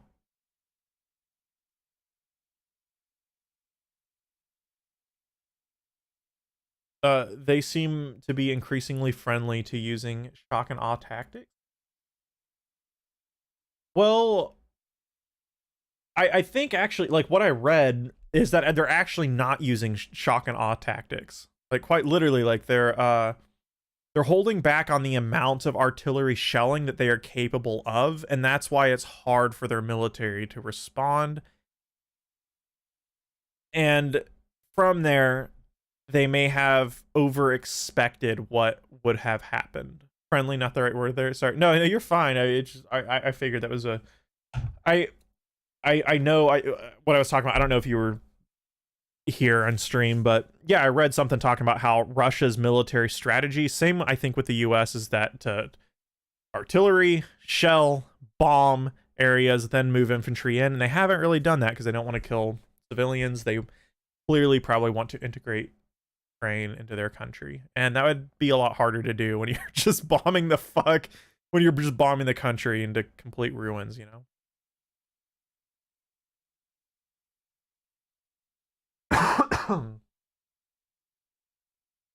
Yeah, the Azov battalion is real, but Russia also has the Wagner group. Yeah, it's funny seeing, dude. I'm sure you guys are as annoyed with Twitter as me when it comes to Ukraine. Fuck, man. Everyone annoys the fuck out of me when they talk about Ukraine. I mean, I've talked about Ukraine a little bit. I try not to. Fuck, it's annoying. Like people are like, man, look at all the fucking Nazi fucking I don't know. Nazi uniforms and shit, like, on Ukrainians. Like, yeah, that's really fucking bad. Like, that's ridiculous. Like, the Azov battalion or group or whatever, that's fucked up. It's actually even more fucked up that Ukraine integrated them in their National Guard. I don't know how the fuck that happened. That's fucking dumb. I do know how it happens. This is circumstance. They need military might. And a lot of the times, we don't draw the line with fascist. We draw the lines with socialist. It's usually how it works. Fascists are a little bit okay, and liberal democracy versus socialist, they're a little bit more acceptable. That's how it works. Rules the game, man. But Russia is extremely right-wing and pretty fucking neo-fascist. And it's like people like, man, get the fucking Nazis out of Ukraine. I'm like, motherfucker, they're being invaded. They're being invaded by other Nazis. I mean, not necessarily Nazis, but other fascists. Like, what the fuck, man? They're just fighting. Like, it's just fucking dumb, dude. Stupid. Like, they're resisting NATO imperialism. Like, not fucking really, man. I don't know what to say. I don't know what to tell you, dude. It's more dim. It's more grim than what you're talking about. Like, it's worse. Like, people are like, they're like, they're like, Western hegemony is being challenged and shit. I'm like, no, dude. It is, but in like worse ways than the past, Like, sorry, reality's probably a little bit worse than what you think in your head. I'm sorry. Like, it sucks. It's very grim, but it's the truth. Victor, the more cornered Putin feels, the more I worry he'll do something drastic. Yeah, yeah. We were covering Russian philosophers and doing it on the PillPod today. Yeah, I've heard. Ooh, I have some questions. Yeah, I heard that's what you guys were covering. Okay, here's the thing that fucking, and maybe other people can help me answer this, but Victor, you as well. This is what confuses me about Dugin. I'm very not well read on Dugin. I'm not. I'm a moron. I'm dumb. And I know he's like influenced by Heidegger quite a bit. But he talks about a new radical subjectivity, right? That like embraces chaos and change, right? I think that's the ethos of his sort of thing, like building up a new radical subjectivity, a new person that is like in tune with chaos. Like it's a new human that is just embedded in like chaos and change. What the fuck does that have? What does chaos and change, building new subjectivity, have to do with like keeping a fascist nation state? Like the fuck is that? Or like I'm pretty sure Dugin supports like cultural like Eastern Orthodox Christianity. Like that seems so fucking like antithetical to like his own project. I don't know what the fuck's going on there. Maybe Victor, you can help me out with that. Maybe that might be a misinterpretation of Dugin, but that's always kind of confused me. It's like, look, if you want like a new radical subjectivity, why the fuck are you touting like empires, like defending like the Russian, like a new Russian empire? The fuck is that? That's like the same shit that's happened throughout history for like ever. Like, I don't get it. I don't know. Maybe that's me. That's what's confused me. But yeah, he seems pretty fucking crazy. He's a literal postmodern conservative. Yeah, actually, that kind of cites Deleuze and Foucault all the time, except comes to a radical conservative conclusion. How the fuck, dude? Like, that's what, like, how the fuck? Like, I'm actually so curious. I want to go read. What's that? His main book, his most popular. I really want to read Dugin because I'm actually curious. How the fuck do you come to a conservative conclusion from Deleuze and Foucault? I know there's some like really weird Marxists on the internet who claim like Deleuze is like a right winger, or like Foucault is like a neoliberal. It's definitely not fucking true. There's no fucking way that's the case. I can't see when you actually read them, I can't see a world where that doesn't exist, but I don't know. He wants a multipolar world where everyone can have the culture they are free from Western imperialism. Okay, I don't like Western imperialism either, but like, isn't what he's describing, or at least defending as far as nation states goes, is like modern empires anyways? So isn't it just like does he want new imperialism? Like, I don't like Western imperialism, but if it's Eastern imperialism, that's cool. Oh, cultural relativism. Okay, so based. Oh fuck. What a weirdo, man. Smugly, what GPU do you have? What a weird question, but that's okay. Listen, I'll a little a little swagger going on. I got in that bad boy right there. I got an RTX 3090, baby. I got a 3090, boy. No, I really do have a 3090. It's probably a really irresponsible purchase about 2 years ago. Not really, actually, I'm fine. But it was okay. We'll continue with Dugan because I'm interested in this, but I need a, you know, sometimes computer talk is good. I was able to convince myself that that's all it was. I didn't need a 3090 at all. But because 3080s at that point were the only things inflated, believe it or not, guys, the 3000 series NVIDIA cards at one point weren't all inflated. It was just the 3080 because that was the best price for performance. Everyone's buying that one. The 3090 wasn't inflated yet, so I was like, hey, all right, let me slide in here. I'm gonna go buy one of those bad boys. I was like, because I do video editing, and it does help. I can allocate a lot of VRAM to After Effects. It actually doesn't help as much as you it doesn't help as much as you'd expect, but it helps a little bit. So I'm like, you know what? I'm like, look, no, primarily I got it because I could run games at like 1440p, like 165 hertz. But anyways, I just justified it that I also do video editing. Okay, he is invading Ukraine to form a new Eurasian Union. Good fuck. Man, I don't know. Good fucking Dugan, man. NATO is a big curse. Russia defends its borders. USA almost caused a war on the... I mean... Dude, Russia defends its borders. USA almost caused a war on the Hotwire Q Awards. Think. Dude, listen, man, I think you got a little bit more faith in Russia than you should, but that's okay. Like, I don't like the US either, but Russia kind of sucks. I want to grab another beer.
All right. Oh.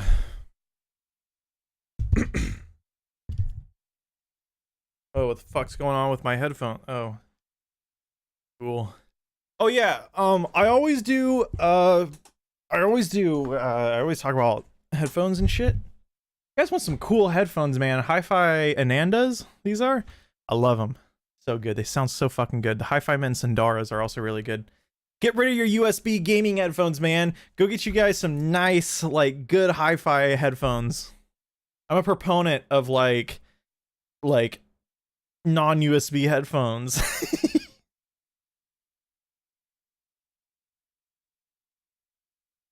Dude, I gotta chill after, look, like, it's not too much alcohol or anything. The problem with Guinness, I love Guinness, it tastes so good. Problem with Guinness is really rich, and I'm gonna be waking up tomorrow after drinking coffee. I'm gonna be shitting, dude. It's gonna be kind of bad. It's gonna be kind of bad, man. I don't know.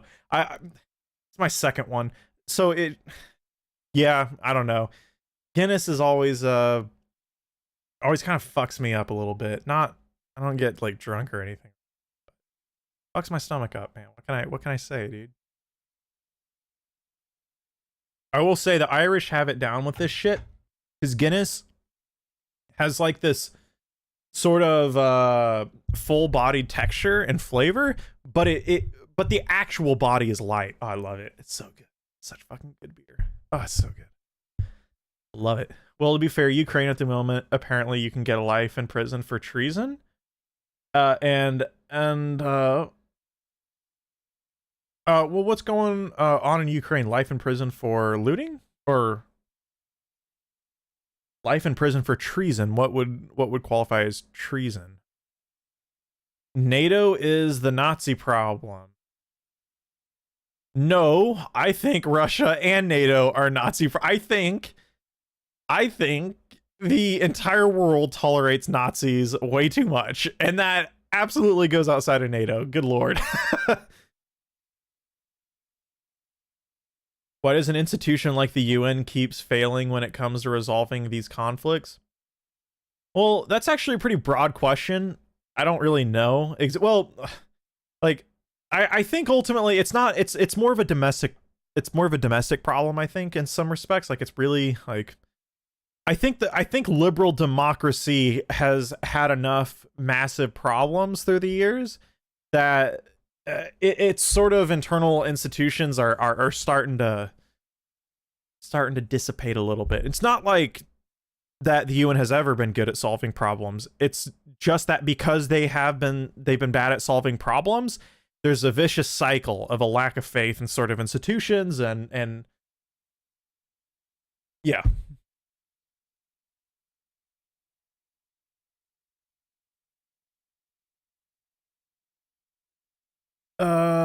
Okay.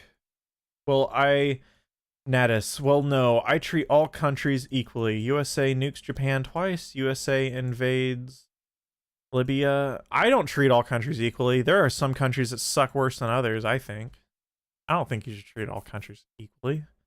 Not all countries are ethically equal, right? Cuba, whatever else, half the earth. Let Putin take this tiny country. It's peanuts compared to NATO members, USA and Israel.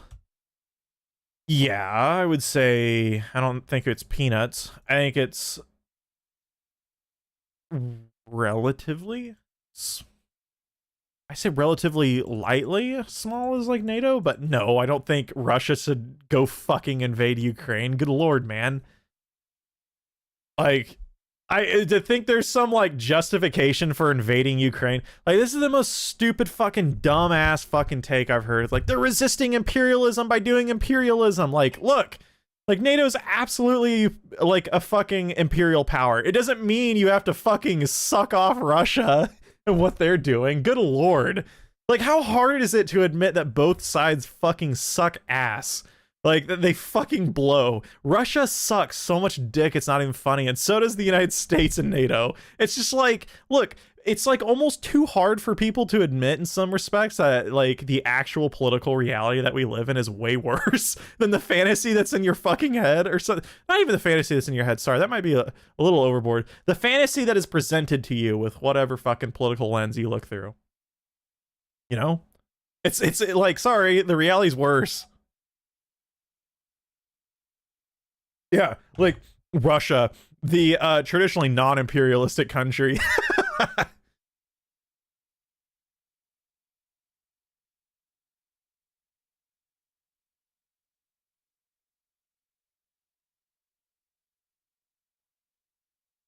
What's funny is the West sanctioning oligarchs they created. Well, yeah, it's usually kind of how.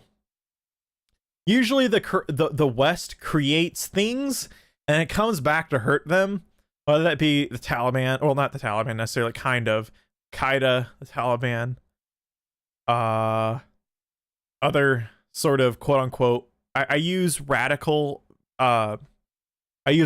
sort of loosely. I don't think radical has like a lot of like meaning, because really it's just anything away from liberal democracy is considered radical.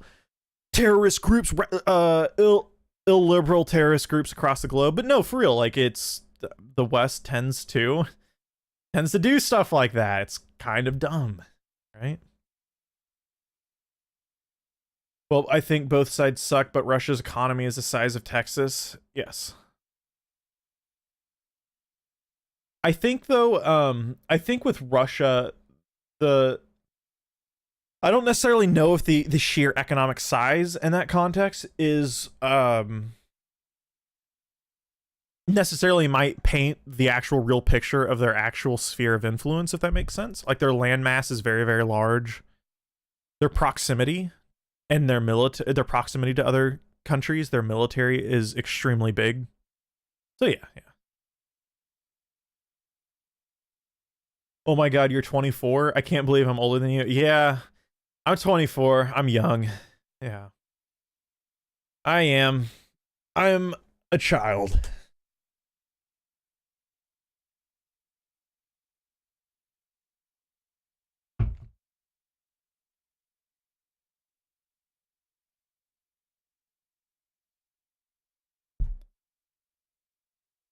The Nazi origins and Nazi adjacent origins of NATO are undeniable. Okay. Yeah, man. I don't necessarily know if like NATO itself is like Nazi, but even if they were, okay, the point still stands though, right? It doesn't mean that Russia is good guy. Hey, get off my keyboard. Come here. Oh, you come here. What you doing? Hey, we say hi to the camera. Oh, you went down? Oh, she wants down. Usually she likes being held. Get Victor on stream. I've had Victor on the stream too many times. He's not welcome anymore. No, I'm just kidding. I'm down to have Victor on stream anytime. Victor, if you are still in chat, I don't know if he is. I think he's dipped. You are welcome on, man. If you want to talk about stuff.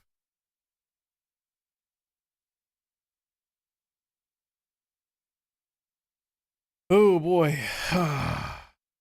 Yeah, that's my youngest cat. Her name's Gibby. She's really young. She's little. She's still technically, well, not technically anymore, probably. I don't know. Kind of a kitten, but she's getting fat now. Gonna be a fat cat. She's very cute though.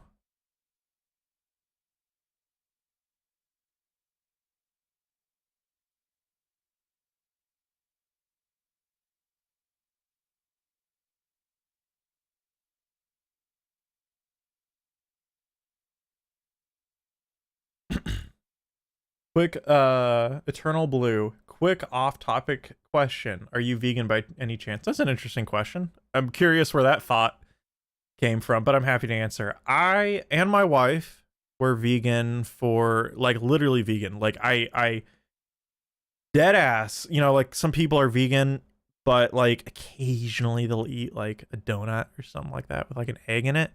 No, I dead ass was vegan for, like, a year. An entire year I was vegan. I was pretty much vegan for like a year and a half. 2 years. I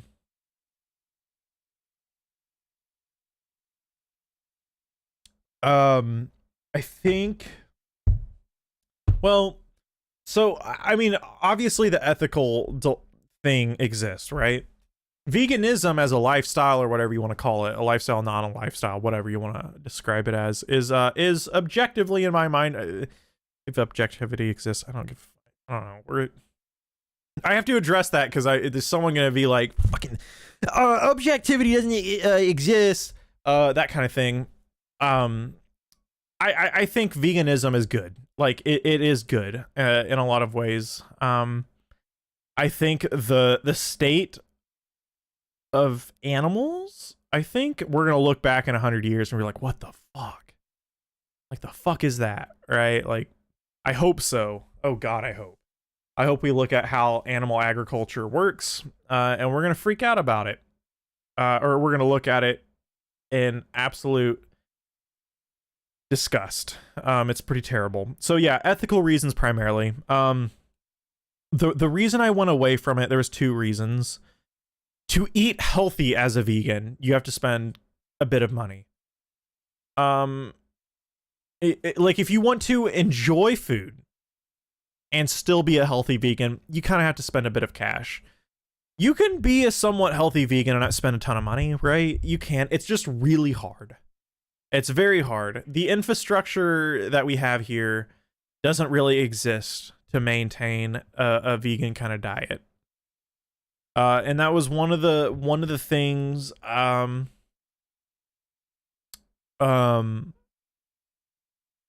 was one of the things that got away from me. There's also another thing.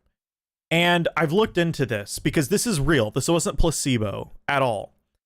I feel better when I eat meat. A lot better. Like, it's not even close, guys. There was times where I felt like fucking shit when I was a vegan. And it was primarily to do with a lack of protein content. Now, you can absolutely get the adequate amount of protein and fat as a vegan. You have to eat a lot more of something, namely beans or whatever it is.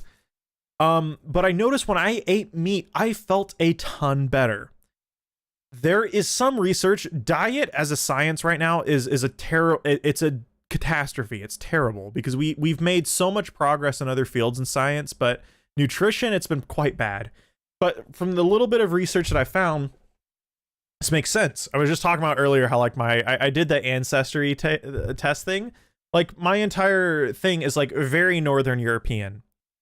And a lot of the times where you come from, your diet, it can influence that. Like your actual genetic makeup can influence how you feel on certain foods that you eat. And well, one of the common things were, and that part of the world is that when it was really cold, people would quite literally eat just meat. So I was really curious, like, man, I feel so much better. Like, I always felt so much better when I would eat meat or eggs. Eggs are the other thing. I feel great when I like what we typically kind of in some respects would consider kind of poor foods in some respects. I felt wonderful when eating it. It was truly bizarre. Yeah, I don't know. It's really bizarre. So I had, yeah, but I know though, like a lot of Mediterranean like people, like in Greece, like they don't eat meat much at all, and I think they're very healthy.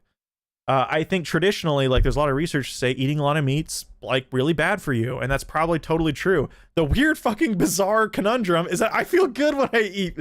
Like it's fucked. Like it sucks. So in that respect, I'm really gunning for lab created meat. Like I think that would be fucking wonderful.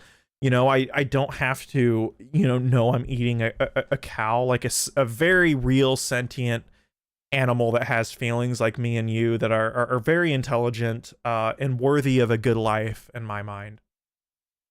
I think animals deserve to have they don't deserve to live in cages like they do, right? I buy eggs, so the eggs that I eat a lot of eggs. I buy free range eggs, not cage free eggs. Cage free eggs are not that great. They still enclose it. But if you buy like range free, where they're free to walk on the ground, one, the eggs are more nutritious. They eat insects as well. They eat worms, and that builds up a nutritional content within the eggs. It's actually higher. It actually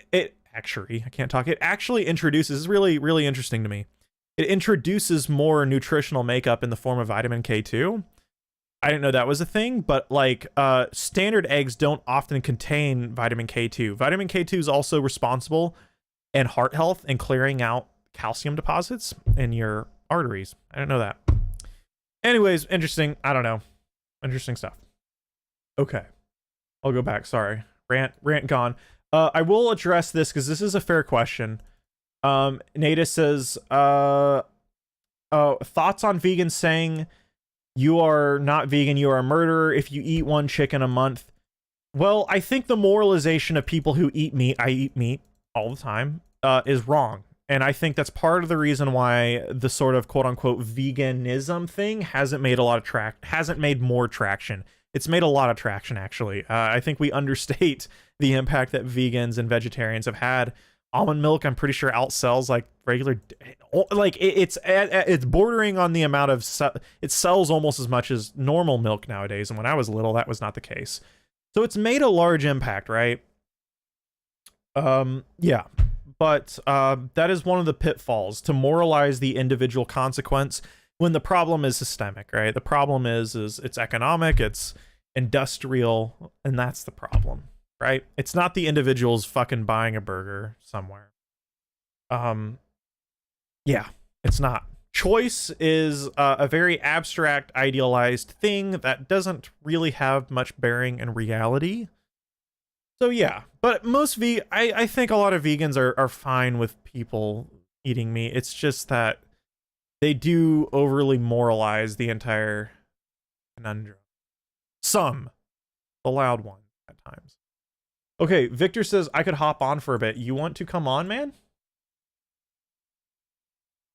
I will start up the Discord thing as soon as possible. If you want. I've drank a little bit at this point, and I don't know if I'm in, but I'm more than happy if you'd like to come on. Yeah. If you'd like to come on and talk about Dugan.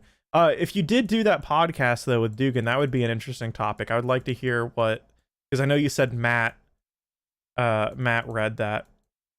Fuck, why, I'm so bad with names and titles. So if you'd like to, if you have some time, I'm more than happy, Victor. That would be cool. Well, come on in, man. Feel free to send me a message on Discord or whatever.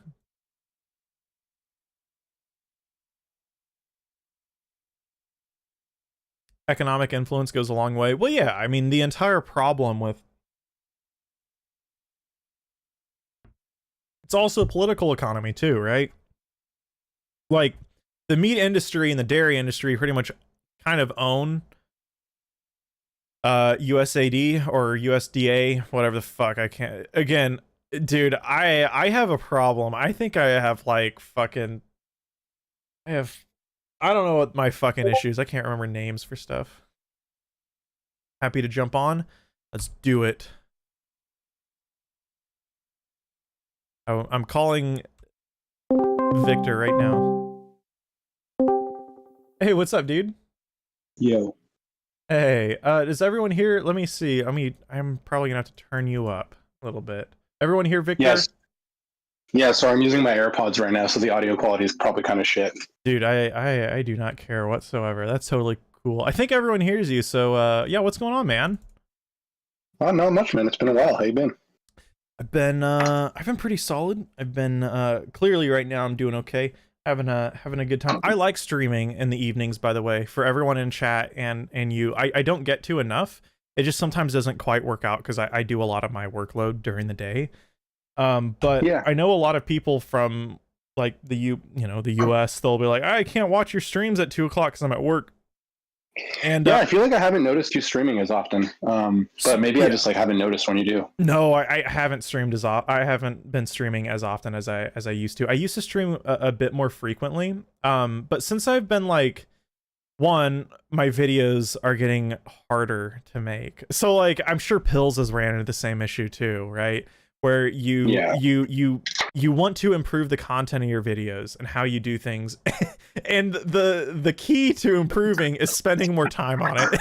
And so he literally told me the exact same thing. Like he's struggling. It's taking him longer and longer. Yes. So yeah, it seems to be like an inevitable creative dilemma. It is. It's a massive dilemma. It actually really sucks. But yeah. So, and I also do a podcast here, and I usually upload like one podcast a month. But, okay, sweet. And how's that going?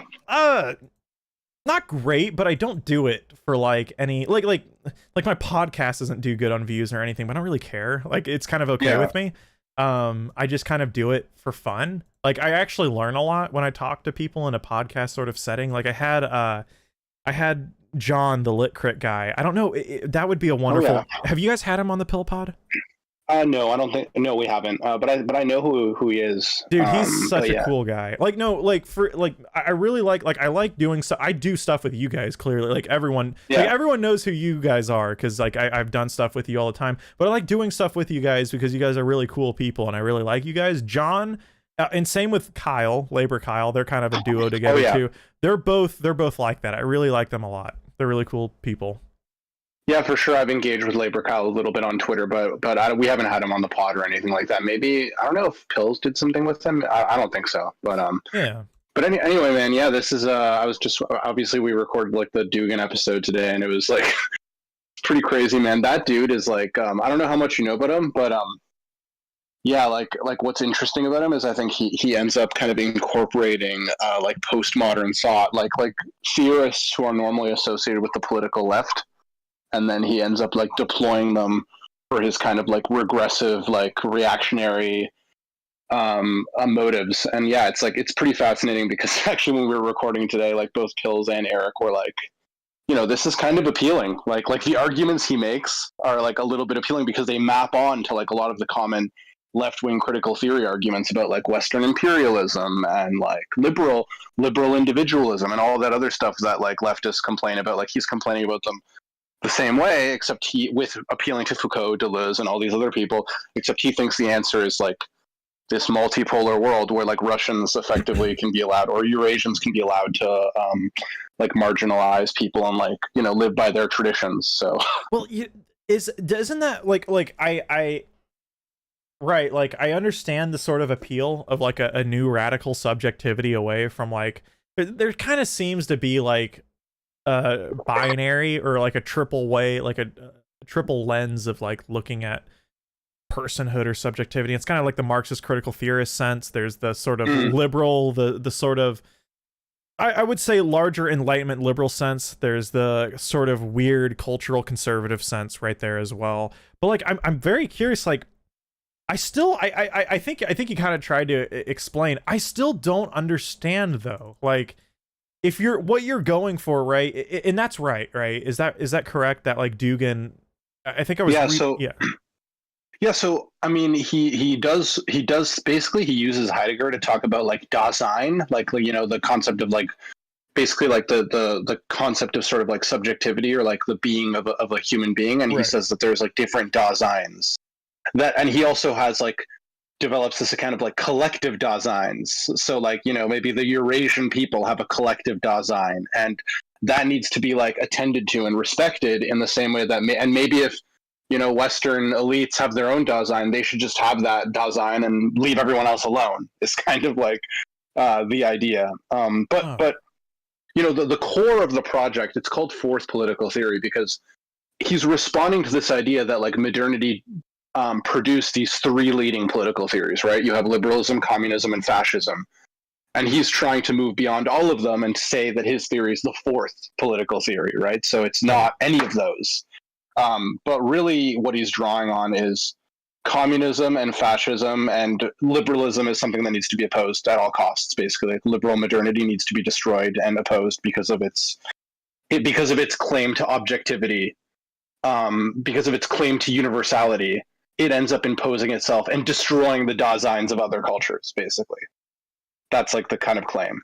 Gotcha. Okay, that's kind of roughly a little bit of what that's kind of roughly about what I figured, right? And it's sort of like, because he's sort of like the weird sort of original theorist of like Nazbolism.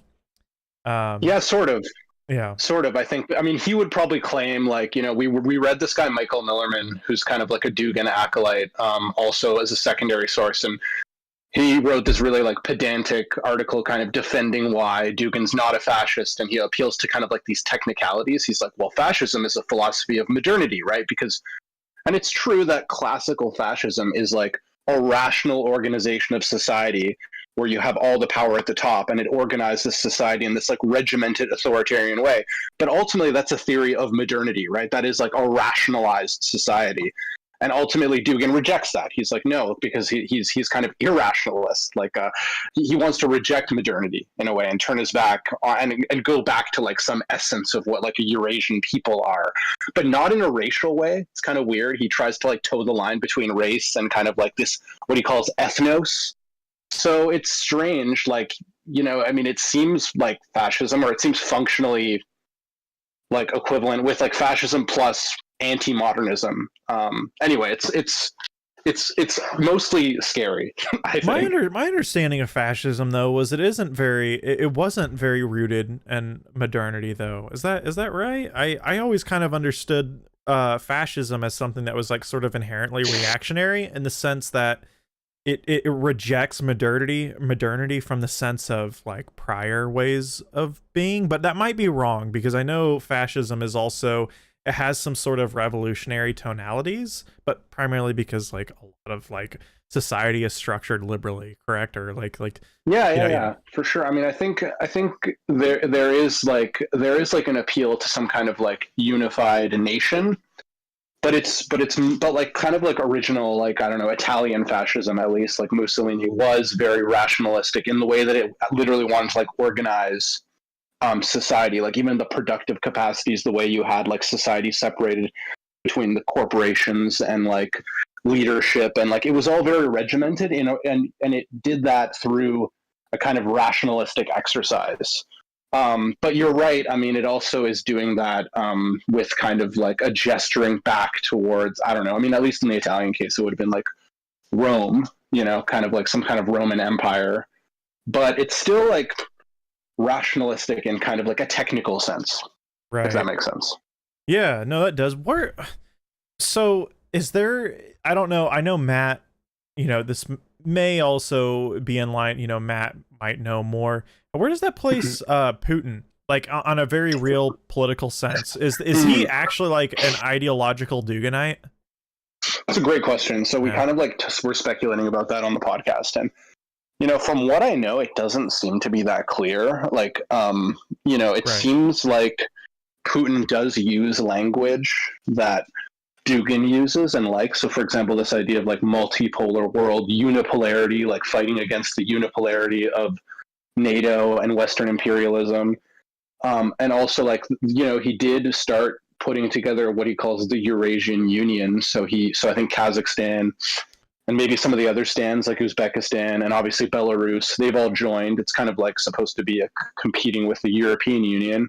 Yeah. And so like there is that Eurasianist gesturing, but like is Putin, you know, my impression of Putin at least, and actually I rewatched Oliver Stone's The Putin Interviews. I don't know if you've ever seen that. It's like 4 hours of interviews with Putin from like 2017, 2016. Oh wait. Um, Yeah. I don't know if you ever watched that, but anyway, it was like, you know, it struck me that Putin doesn't seem all that philosophically sophisticated. So I don't know if, like, if insofar as he talks to Dugin, I doubt he understands much of what Dugin's talking about. That might actually be the case, to be honest. Of Putin. Yeah, that actually miit be true. But yeah, that's definitely the Yeah, first thing that came to my mind is like how actually ideologically embedded is he? But I don't know, man. I've kind of, at least also historically, I think, and again too, this doesn't necessarily negate the point that we just don't know much about Putin, but I do notice at least throughout history, I think we underscore ideology a little bit and leaders and their role a little bit. Like, yeah, for example, like, you know, Stalin, the American narrative that I hear a lot is that Stalin was just a brutal dictator. Like, mm, Stalin wasn't just a brutal dictator, right? Like, he was very committed to the idea, if not maybe a weird perversion of like yeah, Marxism, right? But I consider Stalin a very real ideologue, right? Like that man believed. Like I think that man was on a mission, right? And it's kind of like the like it's not enough for power in the abstract sense, right? We think about like dictatorships as like, oh, they're just power hungry dictators. I don't know, man. At least I'm of the idea that a lot of like what we see throughout history has real, like very real ideological motives. So I don't know. Yeah. yeah, for sure, for sure. I mean, I think that there's, you know, it all seeps in, but like, you know, is he actually like reading any of this stuff? I don't think so. Did you see, by the way, there was, I think I might have tweeted it, and I can like, I'll send it to you on Discord right now if you're curious. But there's this like tweet. I think it's like a picture because Dugin is on Facebook and like he posted this like long diatribe like after Putin invaded Ukraine, and it's like it's pretty interesting. I mean, I don't know. You could maybe you want to put it up on screen or like I don't know. It's probably too long to read, but you can kind of get an idea of how Dugin is reading the situation of like what Putin did, and then he's kind of like like kind of plugging in his philosophical perspective and kind of making sense of the invasion based on that. It's Um. kind of it's Yeah. yeah, Yeah. yeah, Yeah. I think what's really disturbing with me, and I also like, I know you guys, you and Matt specifically, talk a lot about the dangers against like like an illiberalism, but I see a lot of like I really feel your point. Like I totally understand what you guys are saying. I think that's like almost with stuff like this, because like I was gonna say is like this feels like it almost feels like Dugan can probably have very real critiques of modernity, very real critiques of the West, right? And that's almost a scary part.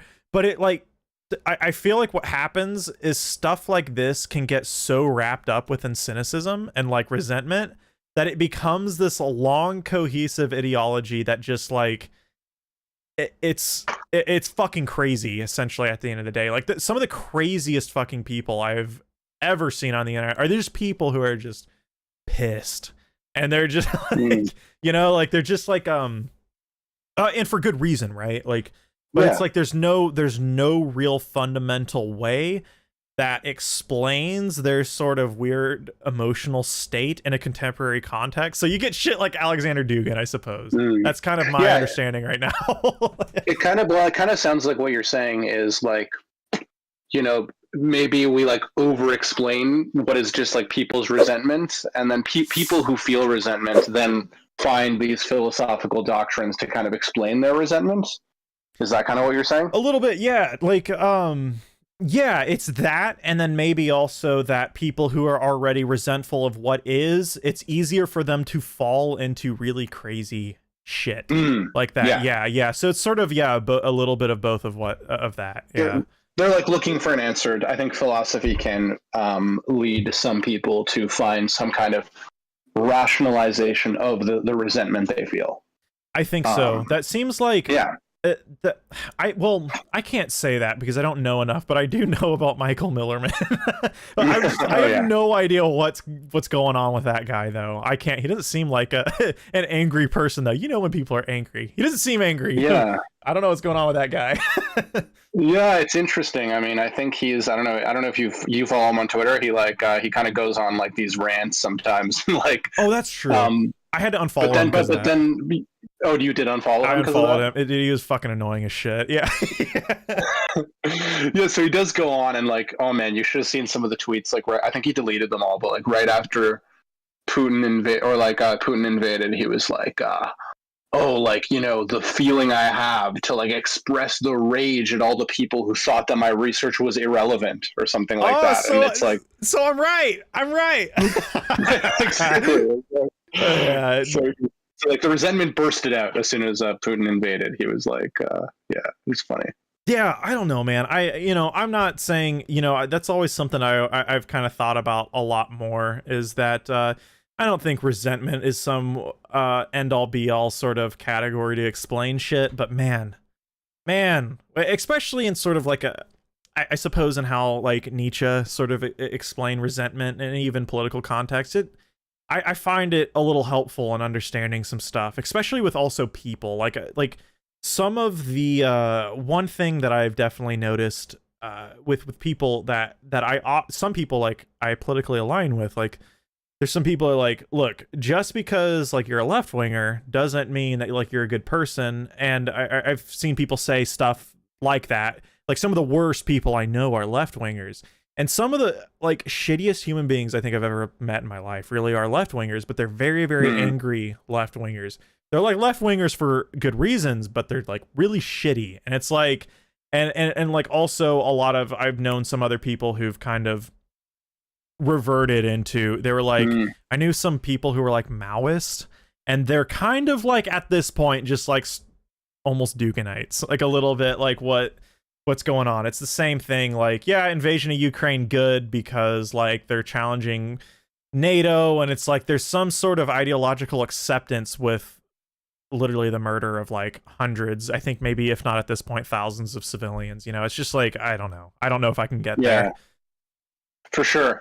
It's funny, you reminded me, I was actually having a conversation with a friend of mine. He's a colleague in my PhD program, and he was I mean, I'm not going to name names, so like he won't, I don't think he'll mind, but like I think he basically quit drinking because he felt like he was drinking too much, and like so, and then he made an observation. He's like, I've been sober for 8 months or something, and he said his politics have moved to the center, like not in the center in like the cringy way, but just like Yeah. he feels like he's less attracted to like radical ideas. Yeah. And in his own kind of self psychoanalysis, he was thinking to himself, well, maybe there's something about like the escapism that he was at least emotionally using alcohol for that connected to kind of like the escapism of radical thought, because it's like imagining a new world and wanting to reject the world the way it is. And he was like, for me, not drinking has been painful because I have to face my world the way it is. And then he feels like it's aligned. It's moved his politics to be like more, well, I have to like accept the way the world is and think about it.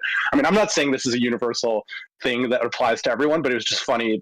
Like what you were saying reminded me of that. It's at least applying to himself. And I kind of thought about other people too. And I was like, there might be something to that. I'm not sure, but that sounds right. Like I actually kind of do. Like I know, like I kind of, okay, this is something I've been toying with my head, because like in some context, like this is absurd. What do you mean people can't have an opinion when they're, or like can't actually fully view stuff when they're in a correct lens when they're miserable? But sometimes I do find that there is a sort of a linear sort of pattern with people who are like when you know them, when you get to know them, they're miserable people. And when they're miserable people, there's a sort of pattern of thought within them.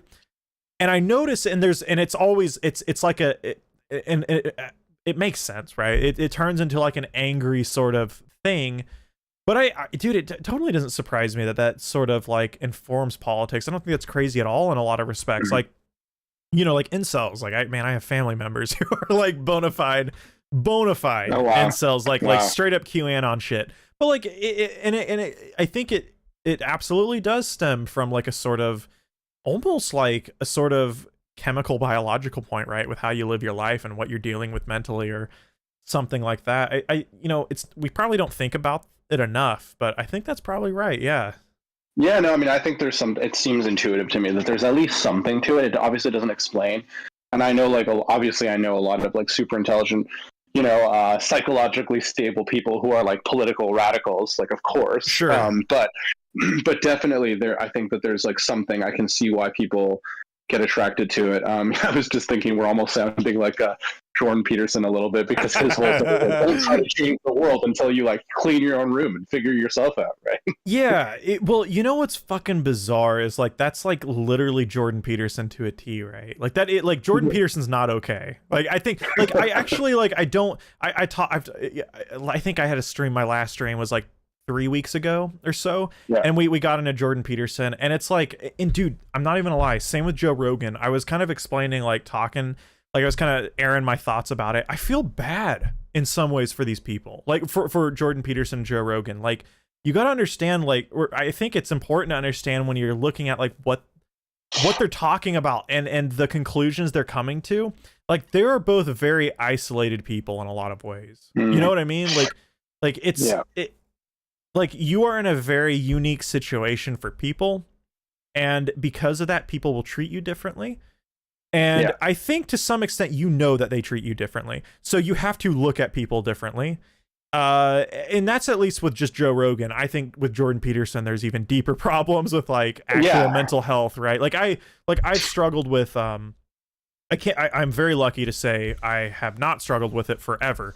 I struggle, like, I don't really like I used to. I struggled with like panic disorder and panic attacks and anxiety, and it is unbelievable the amount that would the amount that affects your ability to think about things in a rational context, and in like a more likely like accurate context, if that makes sense. Like you go back and you think about stuff in a different light, and you're like, okay, yeah, that's probably a conclusion that's probably not completely on the head, right? Or something like that. So I almost feel bad. Totally. Yeah, I feel bad for certain people in that context. Like I don't, like I as much as I can't stand Jordan Peterson or even like a lot of the shit Joe Rogan has said lately, I feel like I don't know exactly how I feel about Joe Rogan, but Jordan Peterson especially is a bit annoying to me, but feel bad.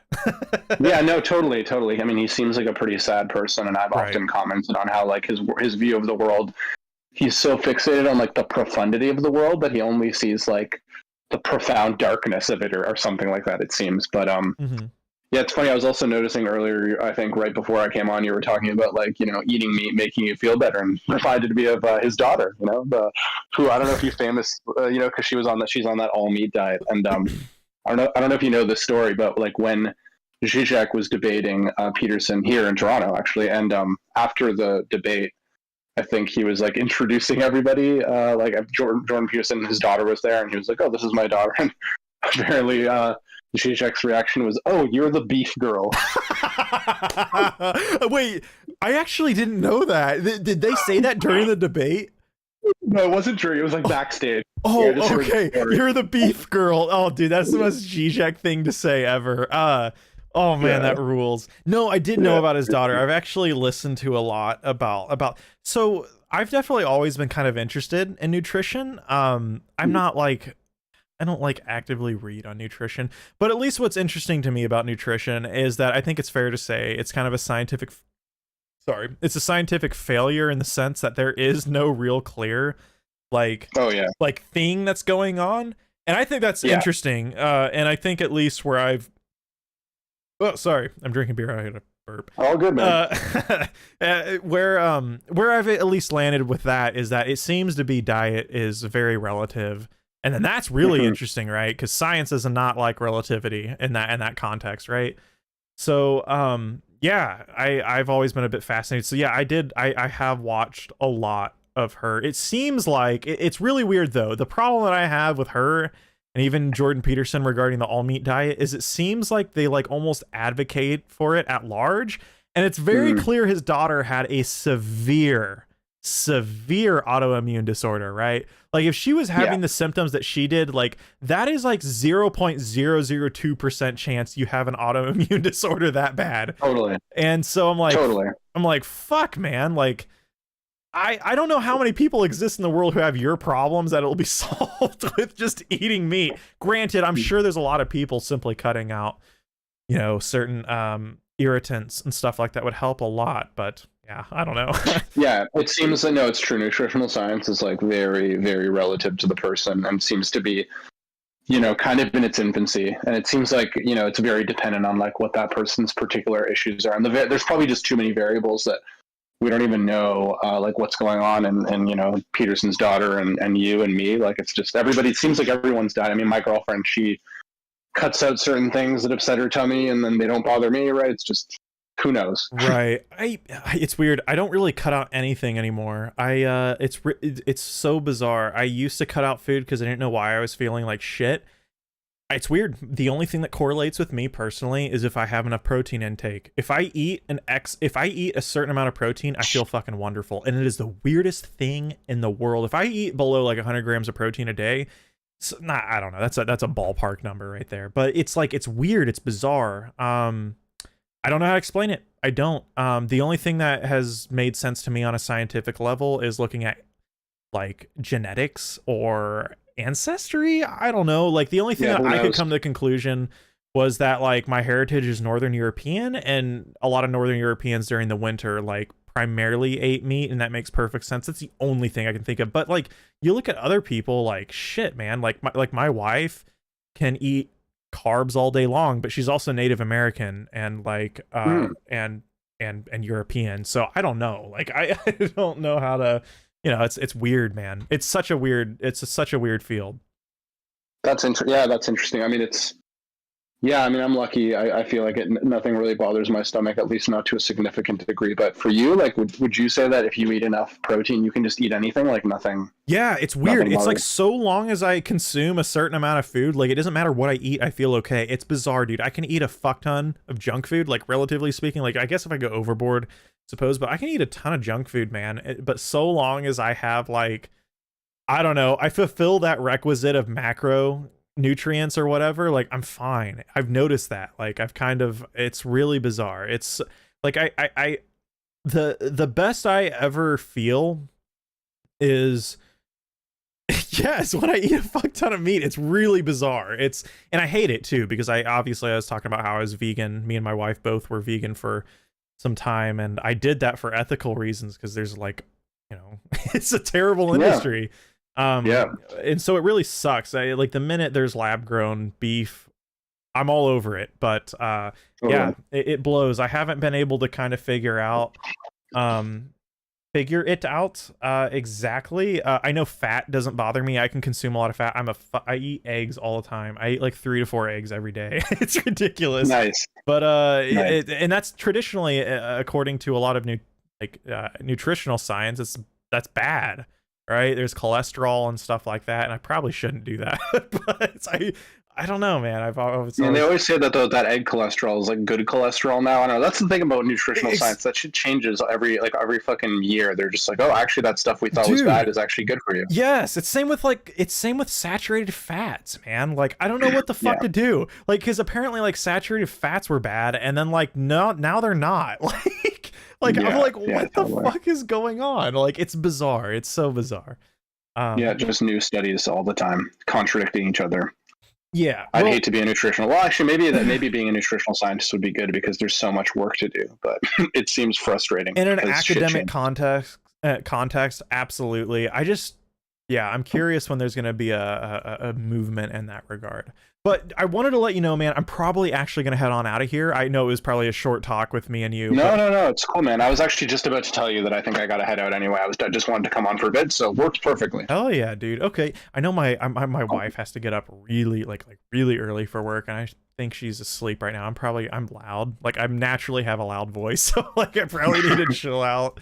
So yeah. Yeah, for sure, man. Well, it's a pleasure. It's nice to talk again. It had been a little while, so hopefully we'll do it again soon. It's been a bit, man. I'm always glad to have you on.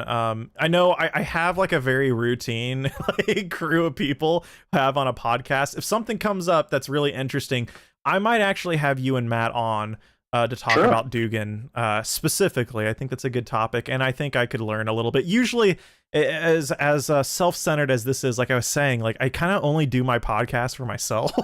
Like that's the way to do it. Yeah, I use it as an excuse to talk about shit I have no idea what I'm talking about, and some people people have commented, they're like, you like, I noticed like you only talk about like you don't like, I always take a backseat on the podcast. I want to I don't like to be the explainer in a podcast setting, so I think that would be awesome at some point. Yeah, for sure, man. Happy to do it anytime. Cool. All right, man. Well, I'm going to go ahead and head out on the Discord, and I'm going to follow up and finish up here. So I appreciate you coming on. Sounds good, man. Of course, man. Always a pleasure. Bye-bye. All right, bye. All right, guys.